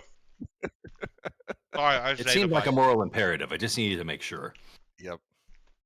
I did find out. Let me put gummy it this bears way: I really went like to a food. camping trip with some mech warriors a couple years ago, and I made every box of Cheetos mac and cheese that they have available, for the big, get together dinner, picnic dinner kind of thing, and people got weirded out by the bright red, because it's freakishly red. It's like For the upsettingly vibrant. it is upsettingly vibrant. It's the funniest thing, but it's actually pretty good. Like, you'll eat it and you'll feel bad for eating it, but after you eat it, you'll be like, you know what, that was pretty good. I feel like white So, hey, trash, but PGI. it's delicious. Hey, PGI, when you get around to making that cat decal, his name will be Cheeto. No. Listen, just because I was Chester the Cheeto, like in real life, as a mascot for a few years, doesn't mean I want that in my digital life. All right, I'm looking at the teams here. Coalition, we got Kratz in an EYRI-B R, Django in a EYRI-B SC, a Locust 3V, Commando Doe, Kitfox PR, Blackjack A, and an Urban Mech 2C Legend. I'm going to check out what kind of builds these have. If you want to go ahead and tell me what the other team's got. Yeah, you just went over 228, correct? I just went over Coalition. I went over Red. Gotcha. I'm just now starting to pay attention. Don't mind me. 228 is bringing a Flea 17, Jenner 2C2, Locust 3V, Flea 19, one Urban Mech 2C Legendary, a Black Lanner Bellinarius. They're doing something with the hero, and one EYRI-B R, which I believe is the rat quirked version of it. And it's a mad dash to Theta. They're going to get this over in a hurry. Everyone came looking for a fight today. Yeah, this is like a Citadel kind of fight going on. Southern half of the map, no one's really... Well, sorry, blue team's kind of playing north of Theta, just a smidge, but red team's playing the 228's south holding side. both Citadel and Rock Garden, looking for an opportunity. And yeah, it's a it looks 3 cap like to JGX 2. is pushing around the opposite side. Red Yeah, Baron took a nasty hit. 228 has the cap lead right now. Or sorry, yeah, 228 has the cap lead. I almost second guessed myself there. Yeah, they wrote to sliver it out, and they're just trying to deny it right now. Coalition is doing their best to find an angle, and it doesn't look like they're going to be able to. I'm gonna hold the Most of the screen coalition's here. mechs, we're holding the city, looking to deny it, but they cannot get it flipped. They're starting to push to their left into the rock garden to get a new angle and shake it up. Yeah, there's a surprising amount of blue lasers on the field for the light drop. I mean, only 210 tons across 7 mechs, and there's at least 4 mechs with blue lasers between both teams. Yeah, this is very skirmishy. Very different from the previous games we've seen. Both teams have the same idea. They cannot find a way to wrap around. They're all just kind of floating and stretching their firing lines out towards and past the rock garden. This is like a Revolutionary War battle line. All right, Jack here we them go. up Here we go. and speed 2 wins. days Push pushing through. in. Yeah, they're Wait, we're in pushing through. right center. Redbeard is about to get picked. Fire Ant gets nailed. He tries to pull out of the fight, but they did not let him get out of there. Redbeard's core CT. They're trying to pick Pasha and the Blackjack. They managed to kill the Blackjack, but they're still down 2 mechs. It looks like there's some focus firing on this Locust here. They've kind of gotten spread out like way too hard. Lavadashi went down in the Irv Mech R, but it looks like there's Lanner's going next. yeah, there's 2 little fights here going on. The Black Lantern, yeah, the Black Lantern just got shot by Django in towers hanging up on Citadel. Andy Lard, I think, just got legged over here trying to take on the Irvin Mech. Raz down to half strength. No, he still has both legs. He still has both legs, but he's really damaged. He's coming in for the fight. Windscape's coming in. Both the coalition mechs are really fresh, so I don't think they're going to be able to pull anything off over here. And that's it. Enough resources. We've failed. Took a while for people to kind of suss out their footing, but once they decided to make a fight out of it, it went quick. Always does on this round. Yeah, that was beautiful to watch. Both teams just kind of like skirmished and then like tested the waters, tested each other out. And then once one team felt they had an opening, they fucking went for it.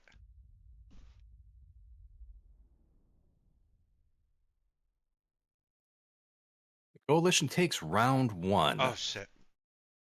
With Nyandre's urban mech doing the majority of the farm, 409 damage. The rest of the team kind of floating between 200 and 300 with good focus fire.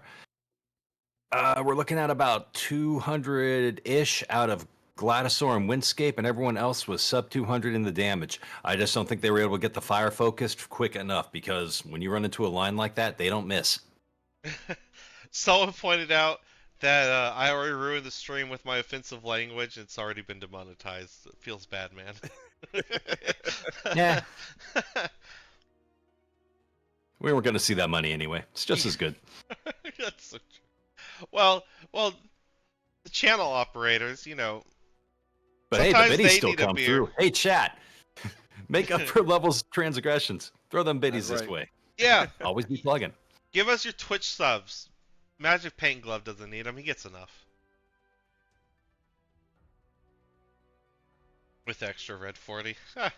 Hey, Level, I I'm do afraid the family aggro is strong tonight. I may have to step away at this point, so I'm probably going to drop out. Orc, if you're looking to hang around, I suppose you could be brought in. You guys discuss amongst yourselves, but regrettably, I will have to step away at this point, everybody. You're fine, 5-day. It's been a pleasure. It's been a hell of a day for our guys. So you go get your shit done. You do you. Oh yeah, I got 2. I've got my son, but 2 other women in the house, and they're mean. So you understand. All right, thanks for having me be a part of this. Everyone out there in Mech Warrior Land, I hope you have yourselves a pleasant evening. See you next time. Yeah, GG's. Or if That's you right. log in, I'll get you in here on spec. Working on it right now. Yeah, I do believe 228 was kind of forced to push. I mean, they were drawing a lot of aggro early on, and unfortunately, it's just sometimes how the ball rolls.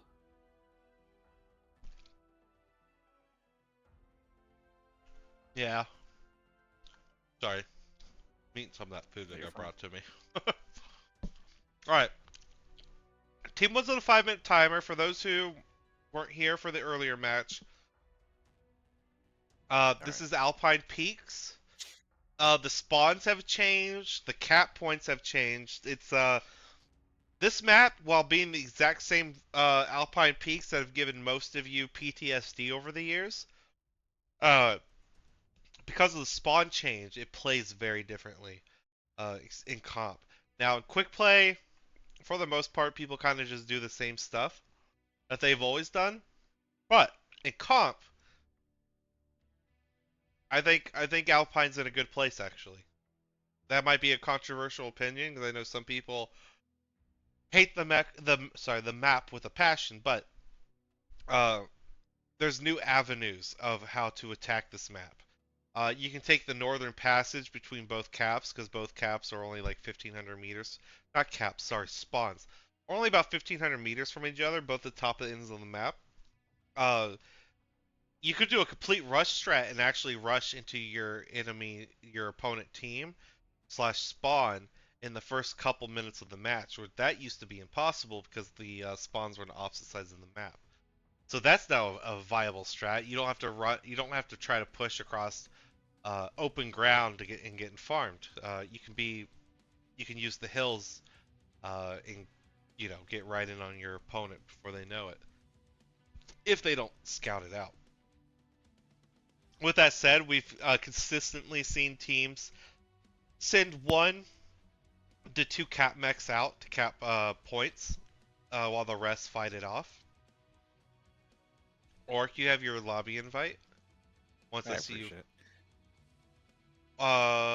There you are. Yep. There you go. All right. Yeah, now I, you're in the th- I spec think spot. I think the change they made to Alpine Peaks is definitely for the best. 100%. It definitely helps the team one side that always seemed to be disadvantaged on this map by being spawned way in Timbuktu in the open. It does give them a better fighting chance, and of course the moving of the cap points to really spread them out means that you just can't hold the hill and expect to win and map control. It also Theta actually being on the hill gives both teams prerogative to take that hill, even in quick play settings, which I do like. Because it used to be the team that spawned closest to the hill that Theta's now on, right? The peak. Right. Sorry, not the hill, the mountain. Uh, the team that stacked it usually won more times than not, statistically. Now, Absolutely. Team 1 has locked. I'm going to give Team 2 their countdown. With that said, uh, one team didn't really have an advantage to go for it because to get to it from the original spawn, you had to run north until, and then get around that cliff and then run up to Theta, right? Because the spawn used to be on the eastern side, not the northern side. Or sorry, the western side, not the northern side. Now being on the northern side, you can straight shot Theta from both teams now if you wanted to. So it makes it viable to make a play for it on either team. Um, and it's still a dominant spot of the map. If your opponent is kind of trady and you're kind of trady, having that high ground and having that cap kind of gives you Overwatch. If you have something small enough, he can actually just stay behind the cap and then like farm capping mechs south on the south half of the map without even being touched by any enemy traders. So, but I'm curious to see what's going to happen here. And on the last match we just casted, to EYRI versus oh my god, I forgot their name already. Oh, I'm a terrible caster. CDU. For CDU, yes. Uh, Yep. in EYRI versus CDU, we saw caps actually being semi-important, and then we also saw Northern push. I don't know if we're going to see either of these teams do that. Team 2 is now locked, so I'm going to shut up with everything I'm saying, and I'm watching this match. I'm going to get right into it. I fully expect this to be more of a game of attrition again, where you're going to see a lot of blue lasers, guys playing range early on, and just trying to whittle each other down before the main push. Artemis, why would you sub NWO comp? Because it's the right thing to do. Don't be that guy. Got it. This tournament, this MWO leagues takes up hundreds, if not thousands, of man hours over the course of a year amongst a dozen to 2 dozen people. Right? It's a lot of, unlike every other personal channel out there. This one is a volunteer combined effort of a bunch of personalities and skill sets to that kind of form a melting pot of mediocrity. That makes sense.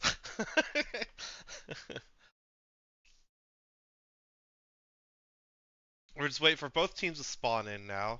To what I was talking about earlier, this is the new Theta spawn. Theta spawn used to be... I think Theta used to be down here. Epsi's used to be over there. And now Epsi's is up here and Theta's up here. And Kappa, I think Kappa used to be over there somewhere. Don't quote me on that last one. All right, I'm looking at 228 first. Fire It and the Spider. All right, yeah. 228 has a Spider 5K. That's a Cap Spider. Incubus 5. That's probably be Plasma AP Gauss. Incubus 3. We're gonna have to see what's on that bad boy. Jinner 2C. Hero, the FY, a Battlemaster 1G, a Rifleman 3C, and a Shadowcat Pop-Up.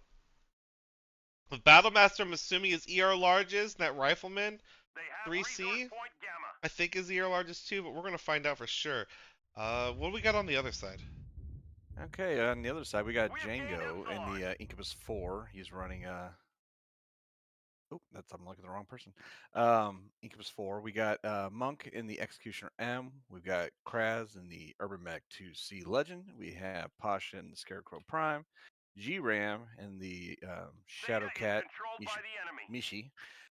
We've got Tor in the Incubus 1 with large lasers and machine guns. And we got Chicken Mane in the Incubus 5. And let's see what the Incubus 5 is. The G-Ram's quad large laser in the Shadowcat. Our mech is, yeah, looks like heavy large laser builds on the first Jaguar guards. Yeah, I just see a bunch of blue lasers between both teams, just kind of poking at each other. Yep. I'm trying. What's okay? This is Shadowcat on Radio Tower. Yeah, and the Battlemaster's behind it. Ooh, Chicken Mane's already 82% from heat damage. That's not good. Blue just had 228 just had a light on Theta, but my scrolling across the map speed is really slow for some reason. So this is going to take a minute. I got it. It looks like he's Okay, that's Fire Ant. Fire Ant looks like he's on his way to Kappa. So is Django in the Incubus 4. Now I never saw what he's running. Oh, they know the spider's there. Yeah. Django's there too with ER lasers and micros. Oh, he's gonna take the fight. He's gonna take the fight if he manages to kill Fire Ant. Oh no, okay, both teams are sending a second guy to the fight. Redbeard joining the fight. But Fire Ant has taken a lot of damage, and the coalition, they have a mech with range into this fight. Yeah, Fire Ant is left leg wide open. And yeah, he has to be extra careful or he's gonna get popped. Oh, Redbeard taking the fight alone. Redbeard taking a fight against 2 alone, and he realizes his mistake and he's running. He's running, but he's almost legged. Oh no, he's about to get picked. Ah, he realizes he can't get out of there. Stops the fight, gets legged, and he's about to die. Yeah, I think he thought his teammate stuck around, and unfortunately he bailed on him. Teammate's trying to flip the cap. And he's about to be a 3v1. He needed to be out of there. He doesn't have enough health to fight this. No, his leg is about to. Oh no, his right leg is messed up. Oh, yep, he's already legged.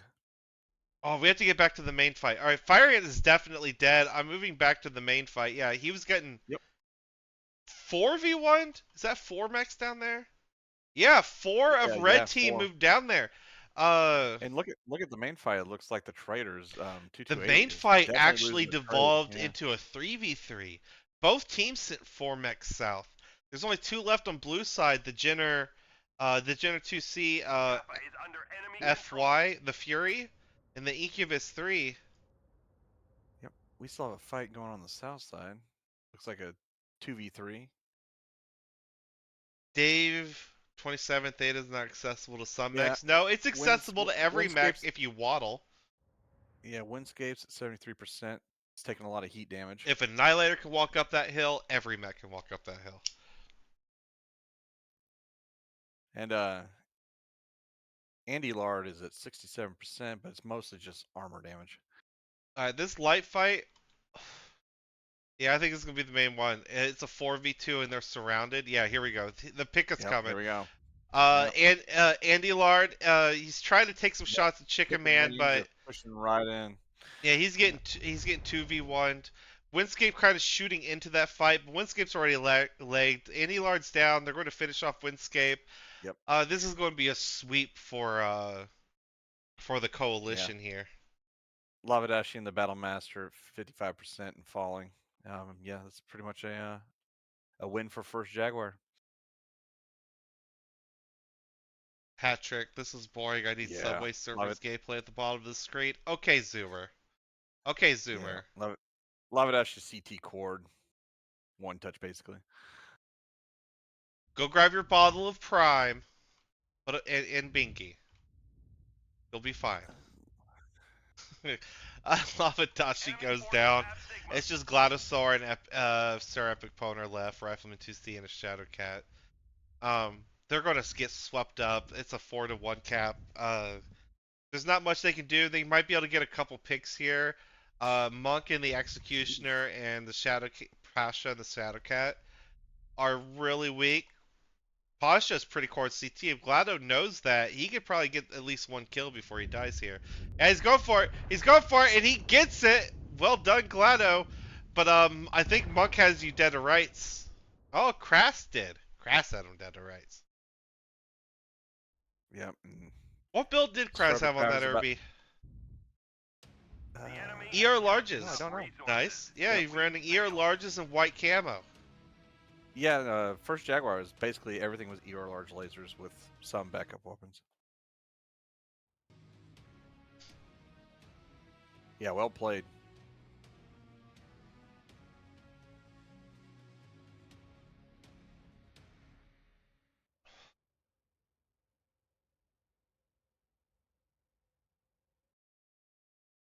Yep.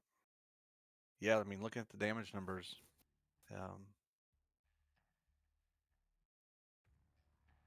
Sir Epic Power did pull off 418 for Team 2, but or for Team 1, but wasn't enough. All right, I'm gonna swap teams here in a second.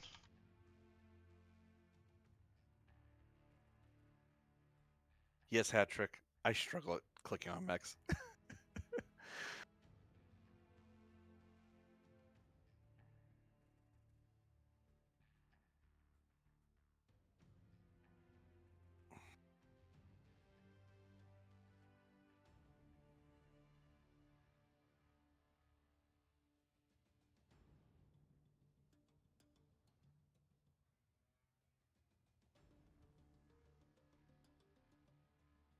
All right, teams are swapped. Team 1 on a 5-minute timer.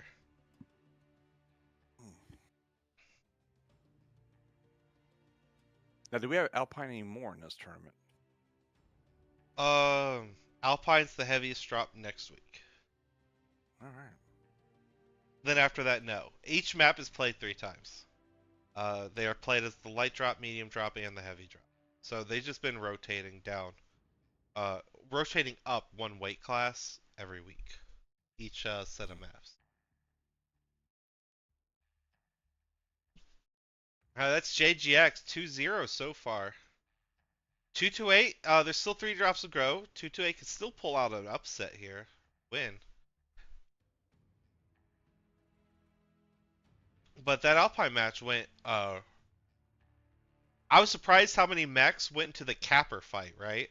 Like so Right. far, virtually everything we've seen is like a 1v1, maybe even a 2v2, right? But both teams sending like 4 mechs, the southern half of the map. to fight over the caps.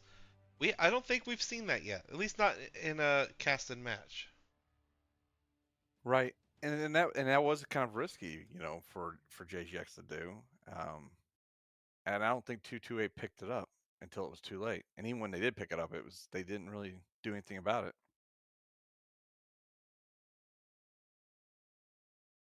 Um,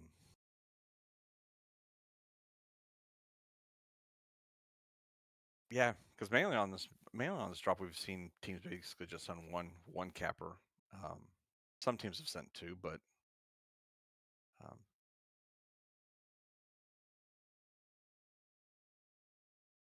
yeah, no, that was well played.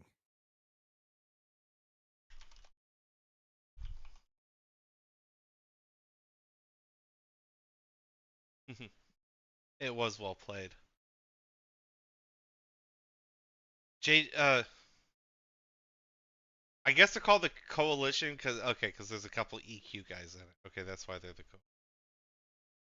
Let's say in game there's enough JGX on it that it game thinks it's a JGX team. Right.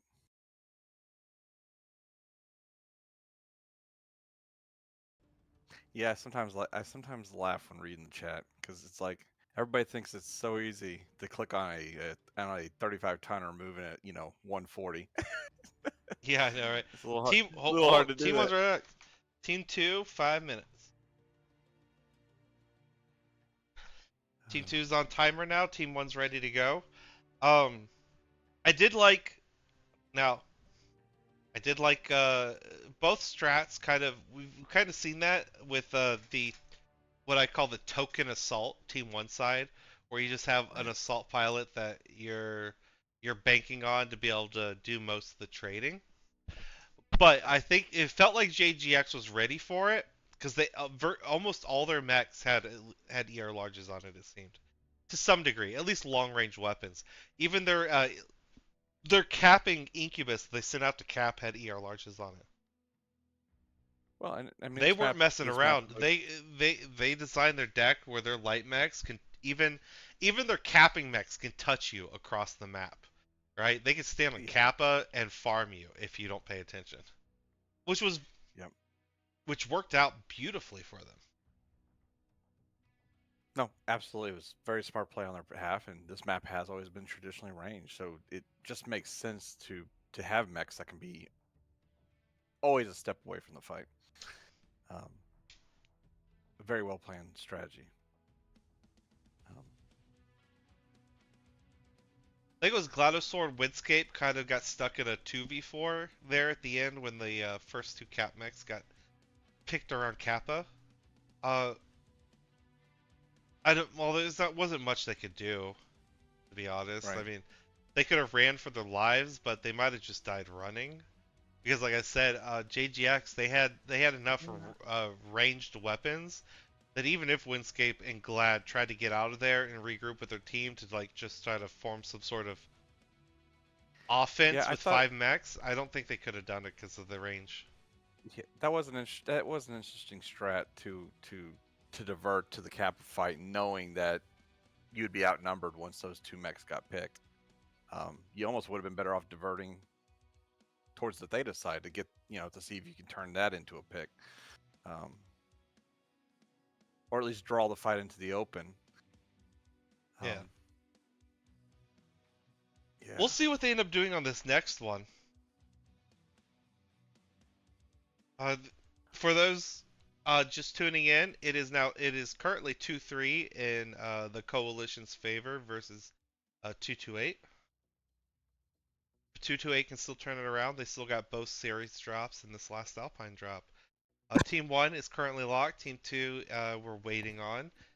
For the new people tuning in who don't know the rules, this is a standard 7v7 tournament with a few tweaks. One, it has probably the lowest tonnage allowed for a 7v7 and in the drops that I think that at least I've ever seen. Uh, example drop 1 is 210 tons spread across 7 mechs. That is very anemic for a drop. with that said, the heaviest tonnage drop is 420 tons. You are allowed. There is what's called the Roland rule, which allows you to bring unlimited Urbies that are allowed to break the drop rules. Uh, both teams are locked. I'm going to launch it, and they continue talking about this. Uh, you are allowed 3 copies of a chassis per match. A match is all 5 drops. So you can have a Vapor Eagle on 3 different drops or 3 different Vapor Eagles on 1 drop. But if you have 3 Vapor Eagles on 1 drop, they can't all be the same variant. So you can have 3 chassis in the match. You can even use 3 chassis in 1 drop, but they all can't be the same variant. But Urbies are the exception. There is unlimited Urbies allowed, including the heroes. Still no duplicates though, so you still can't have 2 of the same Urbie. But if you wanted to, you could, for example, oh yeah, legendary mechs are banned except for legendary Urbies. So if you wanted to, you could do, uh, 2 legendary Urbie mechs every single drop, for example, if you wanted to. Mhm. And Omni mechs, you're banned. You are limited to 1 Omni mech of a variant of a chassis per drop.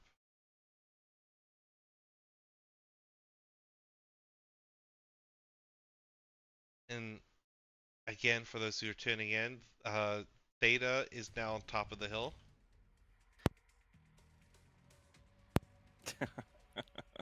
What kind of food y'all eating with so many M&Ms? Well, M&Ms, duh. All right, looking at 228's mechs here. Stop any hostiles that get in your way. Andy in the Spider, Epic Poner and the Rifleman 2C, Gladysard and Shadowcat P, Windscape and Incubus 5, and Fire Ant Locust, Lavadashi and Summoner D, and Redbeard and a Champion 3N. What do they got on the other side? All right, over in First Jaguar, we got Kraz and the Urmec 2C, running ER large with light machine guns. Got to hunt down the rest of their mechs. We also got Basalt and the Rifleman 3C. We got Django in the Locust 3V. We got Pasha and the Summoner G. We got Chicken Man in the Arctic Wolf 2. G Ram in the Shadowcat Mishi, and Monk in the Hunchback 4P. And trying to hunt them down. Team 2's running basically ERs on all their mechs again. They're going all in on the ERs. They got the Spider and the Locust on top of Theta, and they have a mech on its way to Kappa.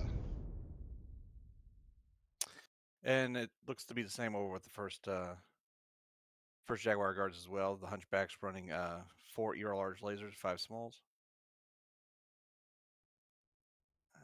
Trying to track their mechs.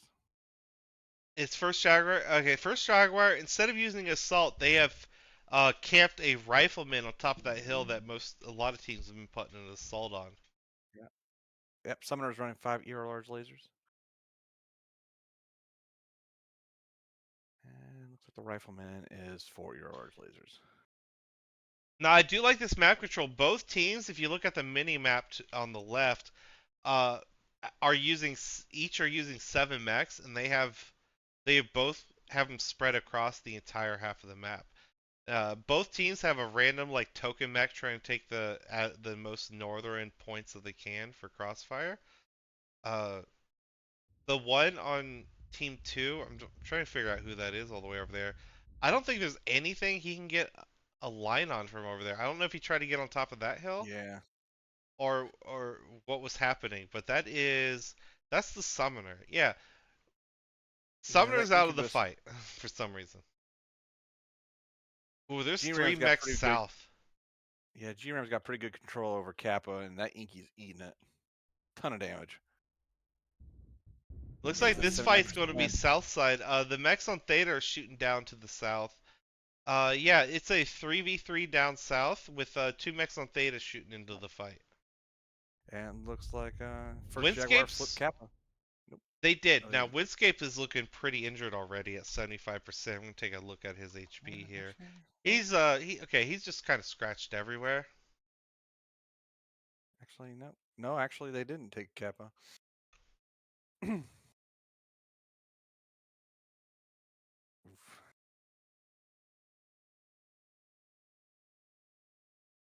Yeah, Windscape's taking a ton of damage, but it's just armor right now. Yeah, he's down to 70% already. His armor's orange. He has one arm open. Yep. I do. Looking at the HP of the coalition, he's losing every one of those trades he's making.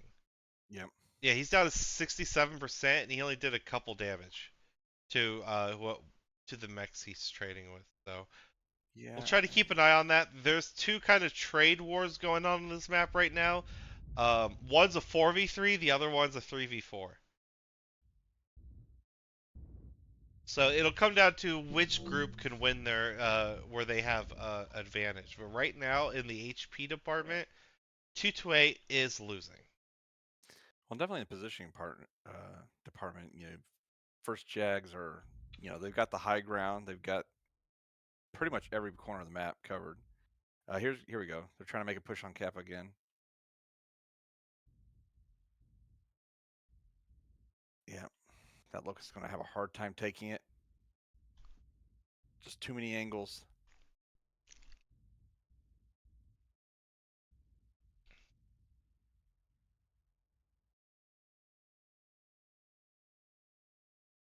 Yeah.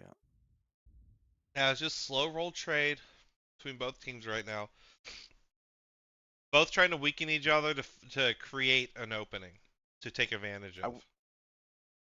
But right now, that opening might be Windscape. Monk actually is also taking a lot of damage. Where's Monk at on the field? Because he's eating a lot of damage too. Confirming that we have possession He was Kappa. kind of in the middle last I saw him. Let me look. He might be this middle trader here just south of Epsi.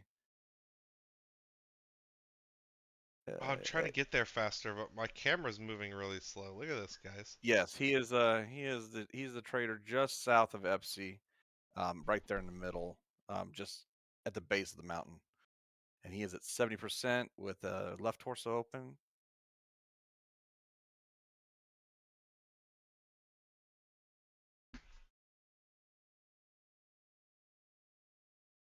Later, buddy. Right now I'm in the middle of a cast. Okay. All right, little guy. Another cameo by my son, where everyone wants to say hi. All right, back to the fight. The summoner's down to 78%. I was just kind of like just circling the map here because there's just little trades going on, just all over the place. Just little 1v1s, little 2v2s. A lot of jockeying for position, so to speak. Blue does have the three caps, and pretty soon that three cap advantage is going to be getting away from 228 because how late in the match it is already. Wait, it looks like we got a first Jags light pack as a Yeah, they're going for a pick here. potion. Yeah. I got here just in time. Oh no, Fire Ant! Fire Ant's going to get picked. He's surrounded by three mechs. Andy Lar's trying to shoot into it, but he does not have the DPS for a fight like this. Fire Ant goes down. They're definitely going to run over Terrific Power Andy does Lar have next. Overwatch. So first Jay is probably going to want to get out of the open here. No, they're going to push him. But They're going to push him all the way back to the Yeah. rest of his team. The only thing Red has is the rifleman. overwatching him. Yep. The rifleman's now they're taking turning shots at Chickaman. Chickaman's just kind of tanking them because he's an Nope. Arctic Wolf. That's Champion Red Baron is trying to join the fight over here. Did he drop down? No, he's still No, up he's high. still He's up. still up high. I wonder if First J knows that they have an advantage with their range mechs on the north end.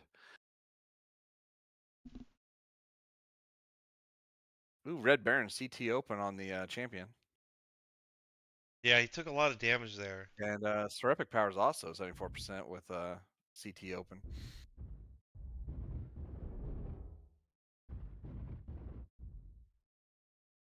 Chickaman going to that back back mountain. You don't see that very often, comp. Looking at the HP here of the coalition has well, I was about to say a huge advantage. They have two kind of fresh mechs, but everything else is pretty injured. I will say Chicken Mane 228 has multiple mechs that are pretty fucked up though. So yeah, Chicken Redbeard. Mane will have to be careful jumping off this cliff because he's got both legs open if he's making a play on Gamma. And it looks like he succeeded. Yeah, Red Baron is CT open. Windscape goes Down down. goes Winscape. Windscape stayed alive longer than I thought he would. I'll give him that. The position he had earlier, I was getting worried. Oh, G-Ram making a jump up the hill to get Seraphic power in the back. Yeah, it's 7v3. They're gonna go in and finish the rest of these guys And, off at this point. We I will have say talent. this: there's a moment there. It looked like 228 might pull it off, but they made that critical. Unfortunately, that critical mistake got made where one of their mechs got picked. Once he got picked, it gave the coalition an opening to go for the Resource second point pick, data is ours. and then it just steamrolled from there, as we saw.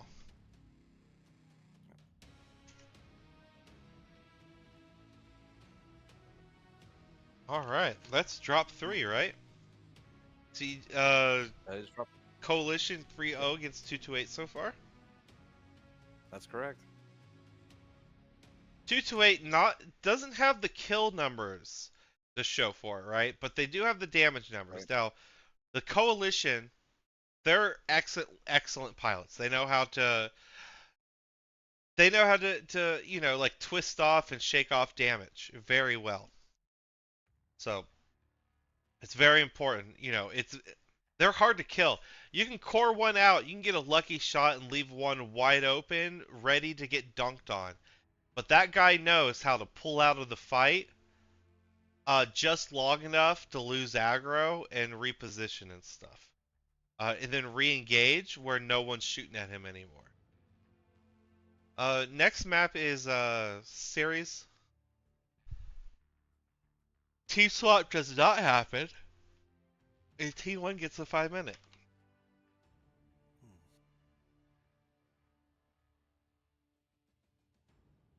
It's been pretty good, high quality fight. Now, the last 2 drops were a lot of blue lasers, and I might have yawned once or twice, but that's neither here or there.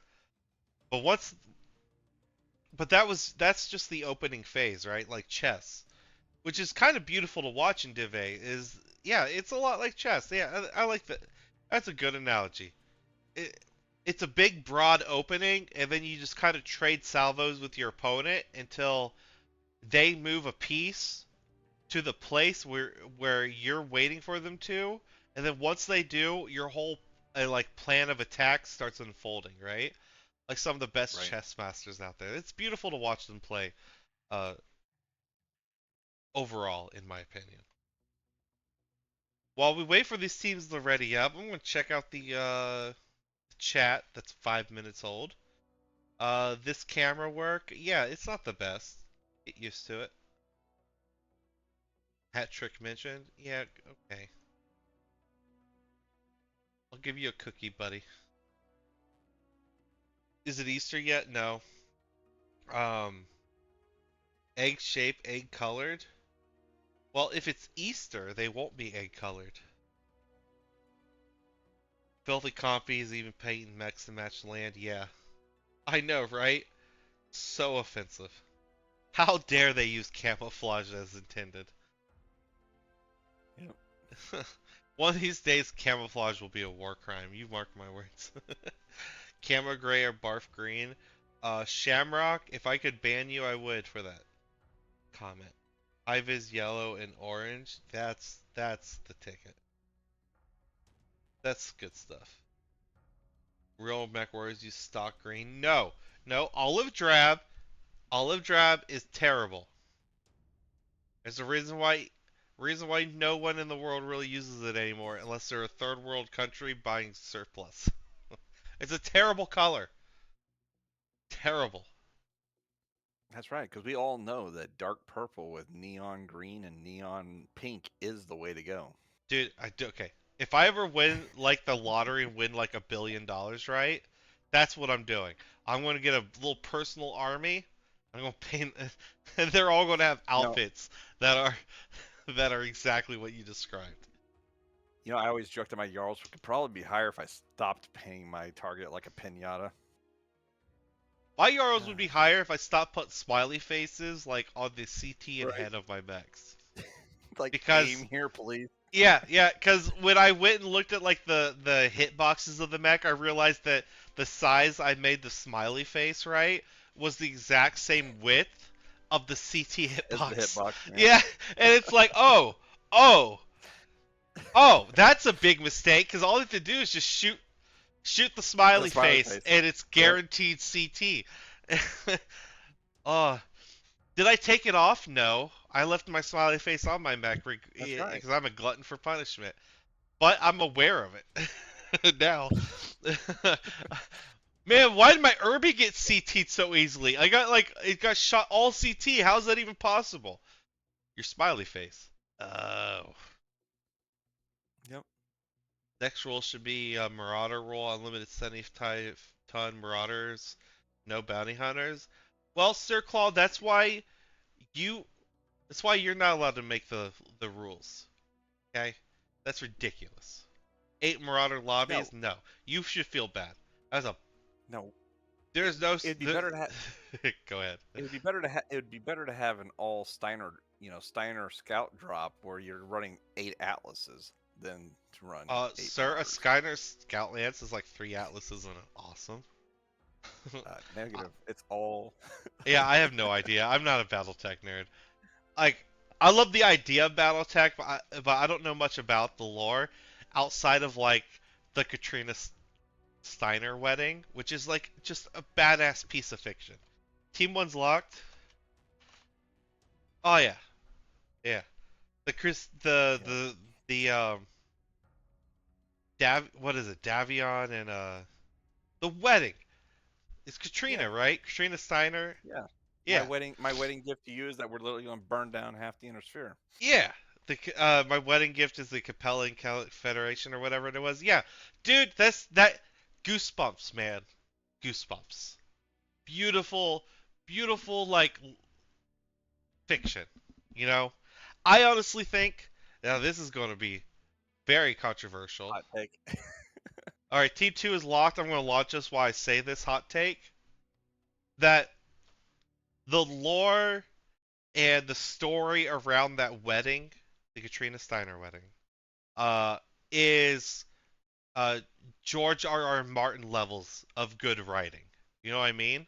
Like, Well, if you were gonna invest $200 million into like a mini series, a BattleTech miniseries revolving around that wedding in the war, and at least a little bit of the war, would be the ultimate sci-fi drama up there with like Foundation and like all the other goodies, like it's the Expanse and shit.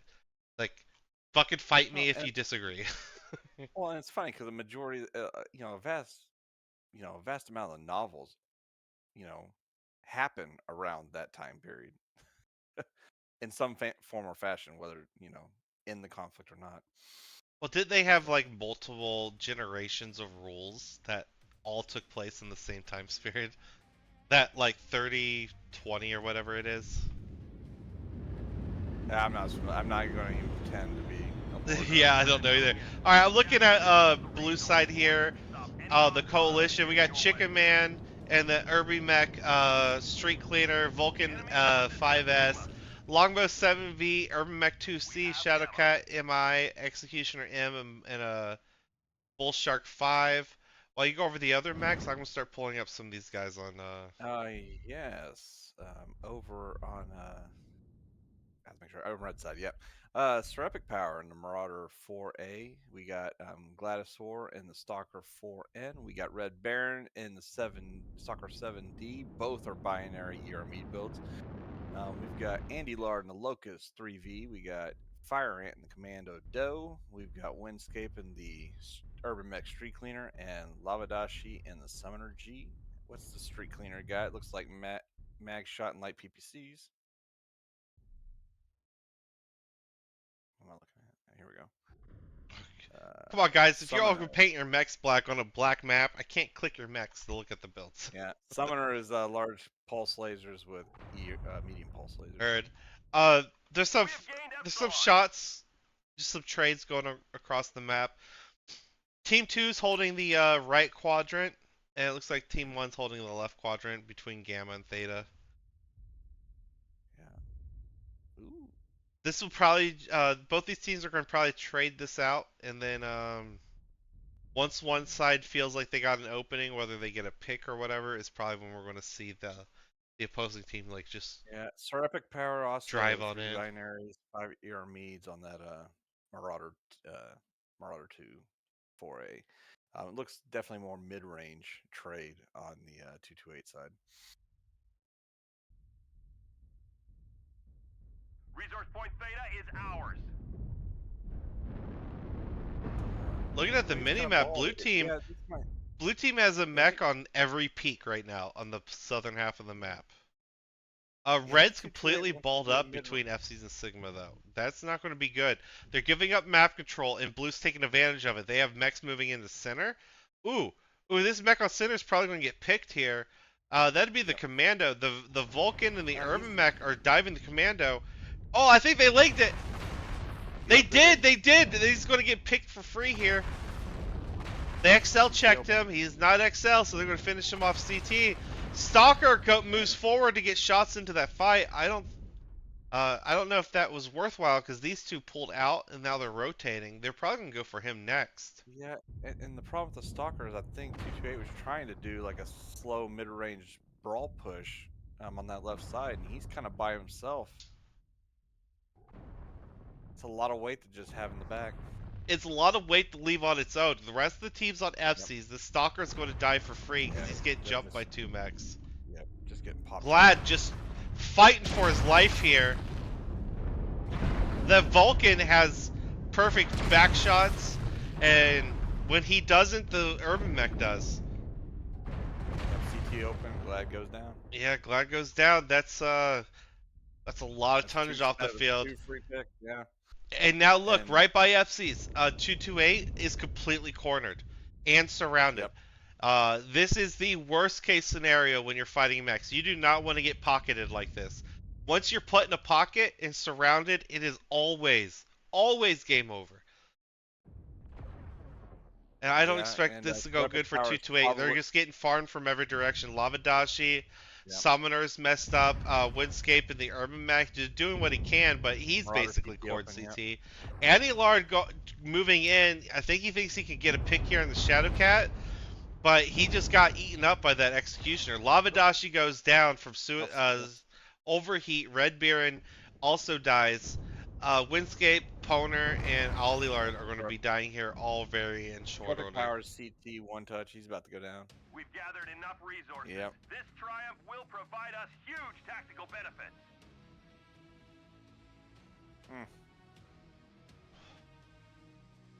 Well played by First Jaguar Guards on that one. Sir, it's called the Coalition.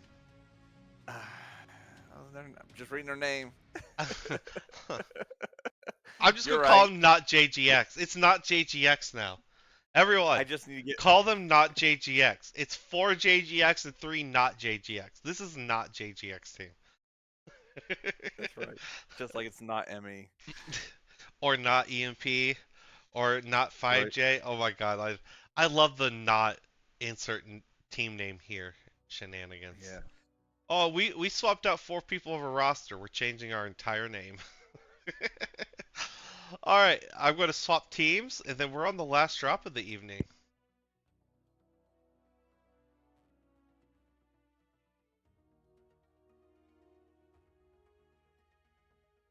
Wait, what did I do? Oh, hold on.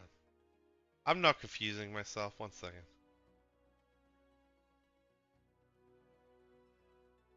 I think teams are correct.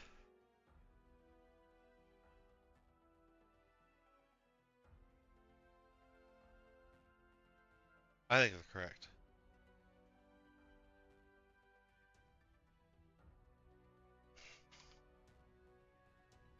We're missing one. Yeah, well, they can figure it out. There, they just did. All right, team 1's on a 5-minute.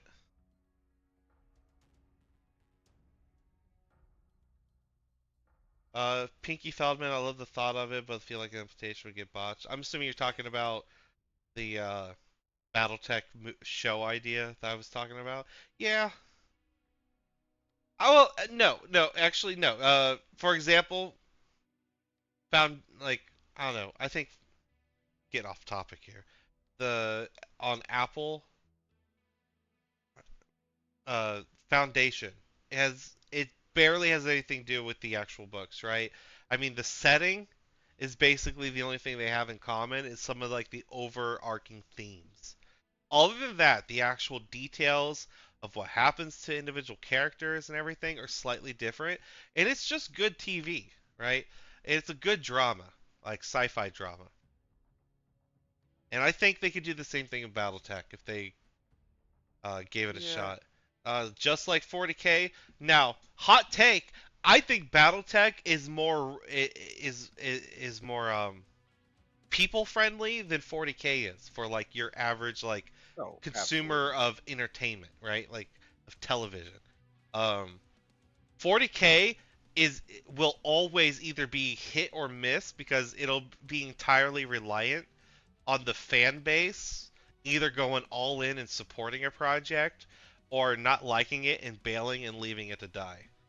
Whereas, like I said, the Katrina Steiner wedding, that hits all the buttons, right? Like Game of Thrones ish. It's Game of Thrones meets like The Expanse. You know what I mean? Like it could be so good. You don't even have to have a lot of mech stuff in it. Yeah, I just feel like the stories, um, the complexity and nuances of the stories within the BattleTech universe are too nuanced for modern writers to truly understand, and they'll find some way of botching it or trying to, you know, wash it and clean it to make it more appealing. And it's like, no, just dive right in. Treat it like Deep Space Nine. Just go, full send into the deep end Mhm. and let it play out. Yeah, I think BattleTech needs a high budget though. It's not It, something you can get away on the Sci-Fi Channel. You know what I mean? well, I do find it funny, compared to Star Wars and Star Trek, I think it comes in third for the most novels ever written, even though Warhammer's quickly catching up. Yeah, you might be right. Warhammer novels, I'm not gonna lie, don't have a whole lot of character building. Even the best novels don't. Uh, Well, that's disappointing. I was going to add some on Audible. they there's they have beautifully written action scenes. My favorite, I read the Dawn of War books, the Blood Raven books. They're not bad, Hmm. but my favorite books, I think they're underappreciated, are the Soul Drinker. The Hmm. It's a Space Marine chapter. I don't think they ever made them canon. Like they made Blood Ravens canon from the games. They're now canon to the universe.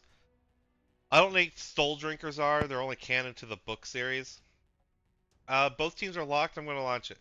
Uh, to make it quick, they have a lot of character-driven stuff because they've been mutated, like the Chaos Marines have with like claws and shit. Because Wait.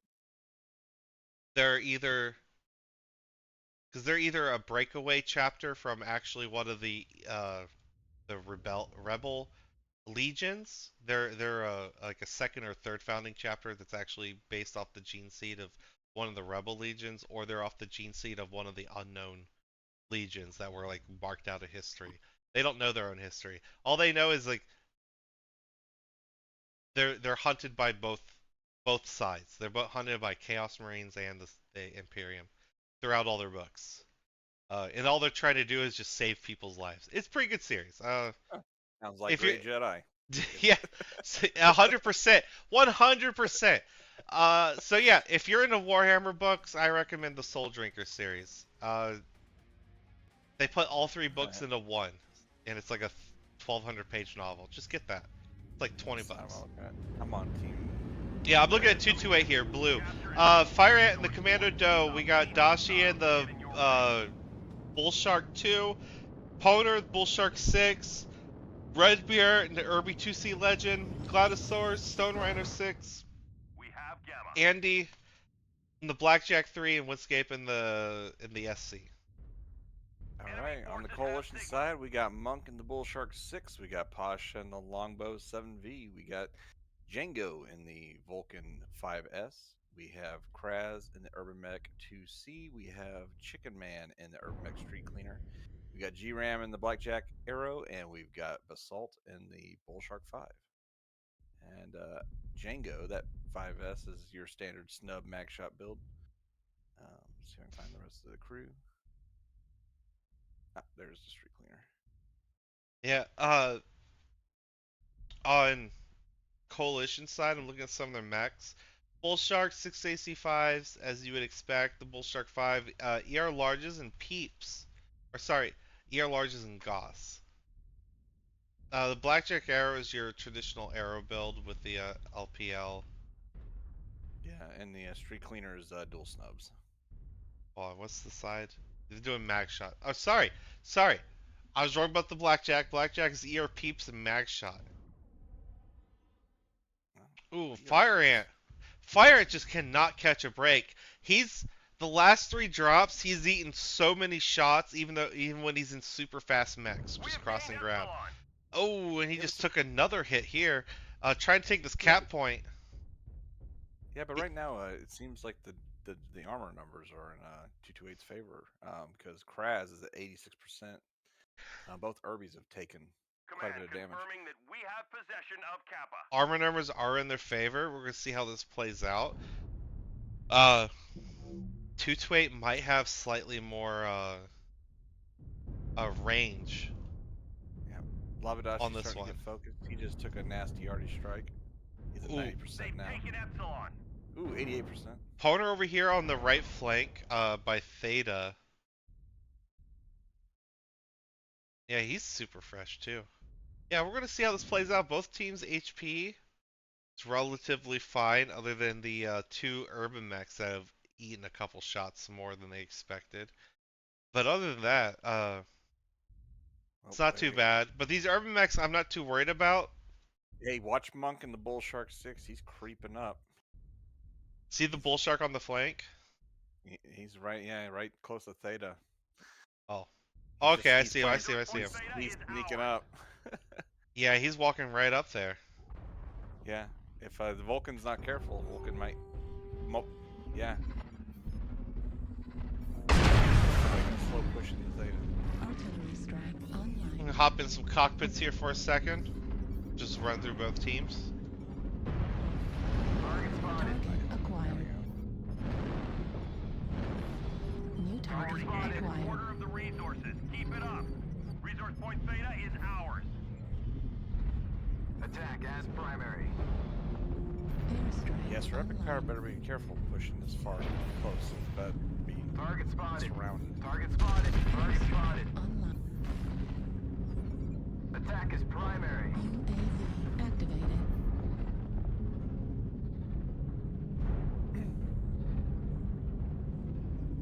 Oh, jumping in cockpits. I had no idea I could see them do their little command wheel stuff.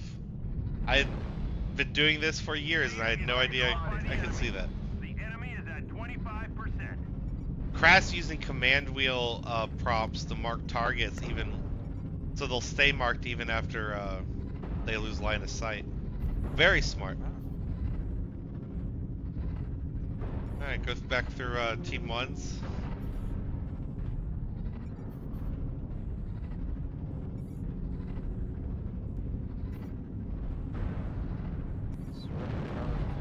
Forward. Looks like Windscape's cord CT. Ooh. New He's target one mistake acquired. away from death. Servant power drew back. I was gonna say if he rounded that corner, Monk's back was completely turned to him. Oof. Power Rangers reboot? Oh yeah, that thing was terrible. They did not understand what made Power Rangers like famous. It had nothing to do with like the drama between the teenagers. It literally, like, the only reason Power Rangers was famous was the like big robot fights big monster, and Pink Ranger was hot, right? Like it's 100% what everyone thought. Tell me I'm wrong. No one cared about what their like high school drama, like, oh, I failed a test. Who cares? You're about to jump in a big stompy robot and save the world. You know what I mean? Oh, Windscape just took a huge hit. He traded blows with Chicken Man, but Oops, sorry, Red Windscape Baron. just got nailed hard CT. Windscape, oh man, Windscape cannot survive another hit CT like that.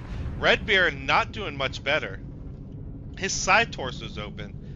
He's in the Urban Mech 2C Legend, so Ceramic Power's kind of by himself, and I think he's about to get. It's about to be a bull shark on bull shark action here in the middle. I'm gonna have to check on that in a second. They have Windscape and Red Baron cornered. Windscape goes down. They're going to pick Red Baron here. Yep. He just gets eaten alive. Pasha in the longbow at 78%, but yeah, Monk. Yeah. Monk and Poner were trading these blows back and forth, but Pasha's been getting some both- shots in too, making it uneven, both- and that's Yeah, the they're both in beauty. similar shape. Yeah, So. but that's one of the beauties of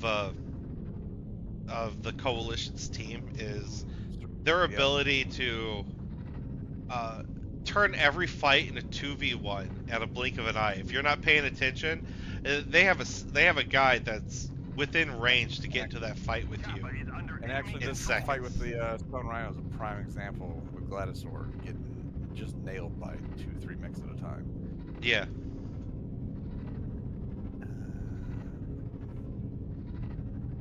My audio just has like the mask sound. Ooh, and Lamadashi is about to go down. Hostiles have collected 50% of their resources. Capture resource points from them to stop the bleeding. He's at 40%. They have resource point New gamma. target acquired. Oh, Gladisaur goes down. Light That bull shark's so fresh. Lavadashi getting shot in the butt. Target destroyed. He's not gonna be able to do anything against Foxtrot, and he goes down too. New target acquired. What's this 2v1 in the middle? They're after the commando. Firing at the commando. Just being an annoying squirrel. Side torso open, CT open. I think Monk's gonna get this kill. Center torso. Monk does not get the kill. Oh, it's not too late, Monk. Oh! Base Salt stole the kill. Monk denied. All right, that's a 5. That's a 5-0. Yep, that's our second 5-0 of the day that we've seen.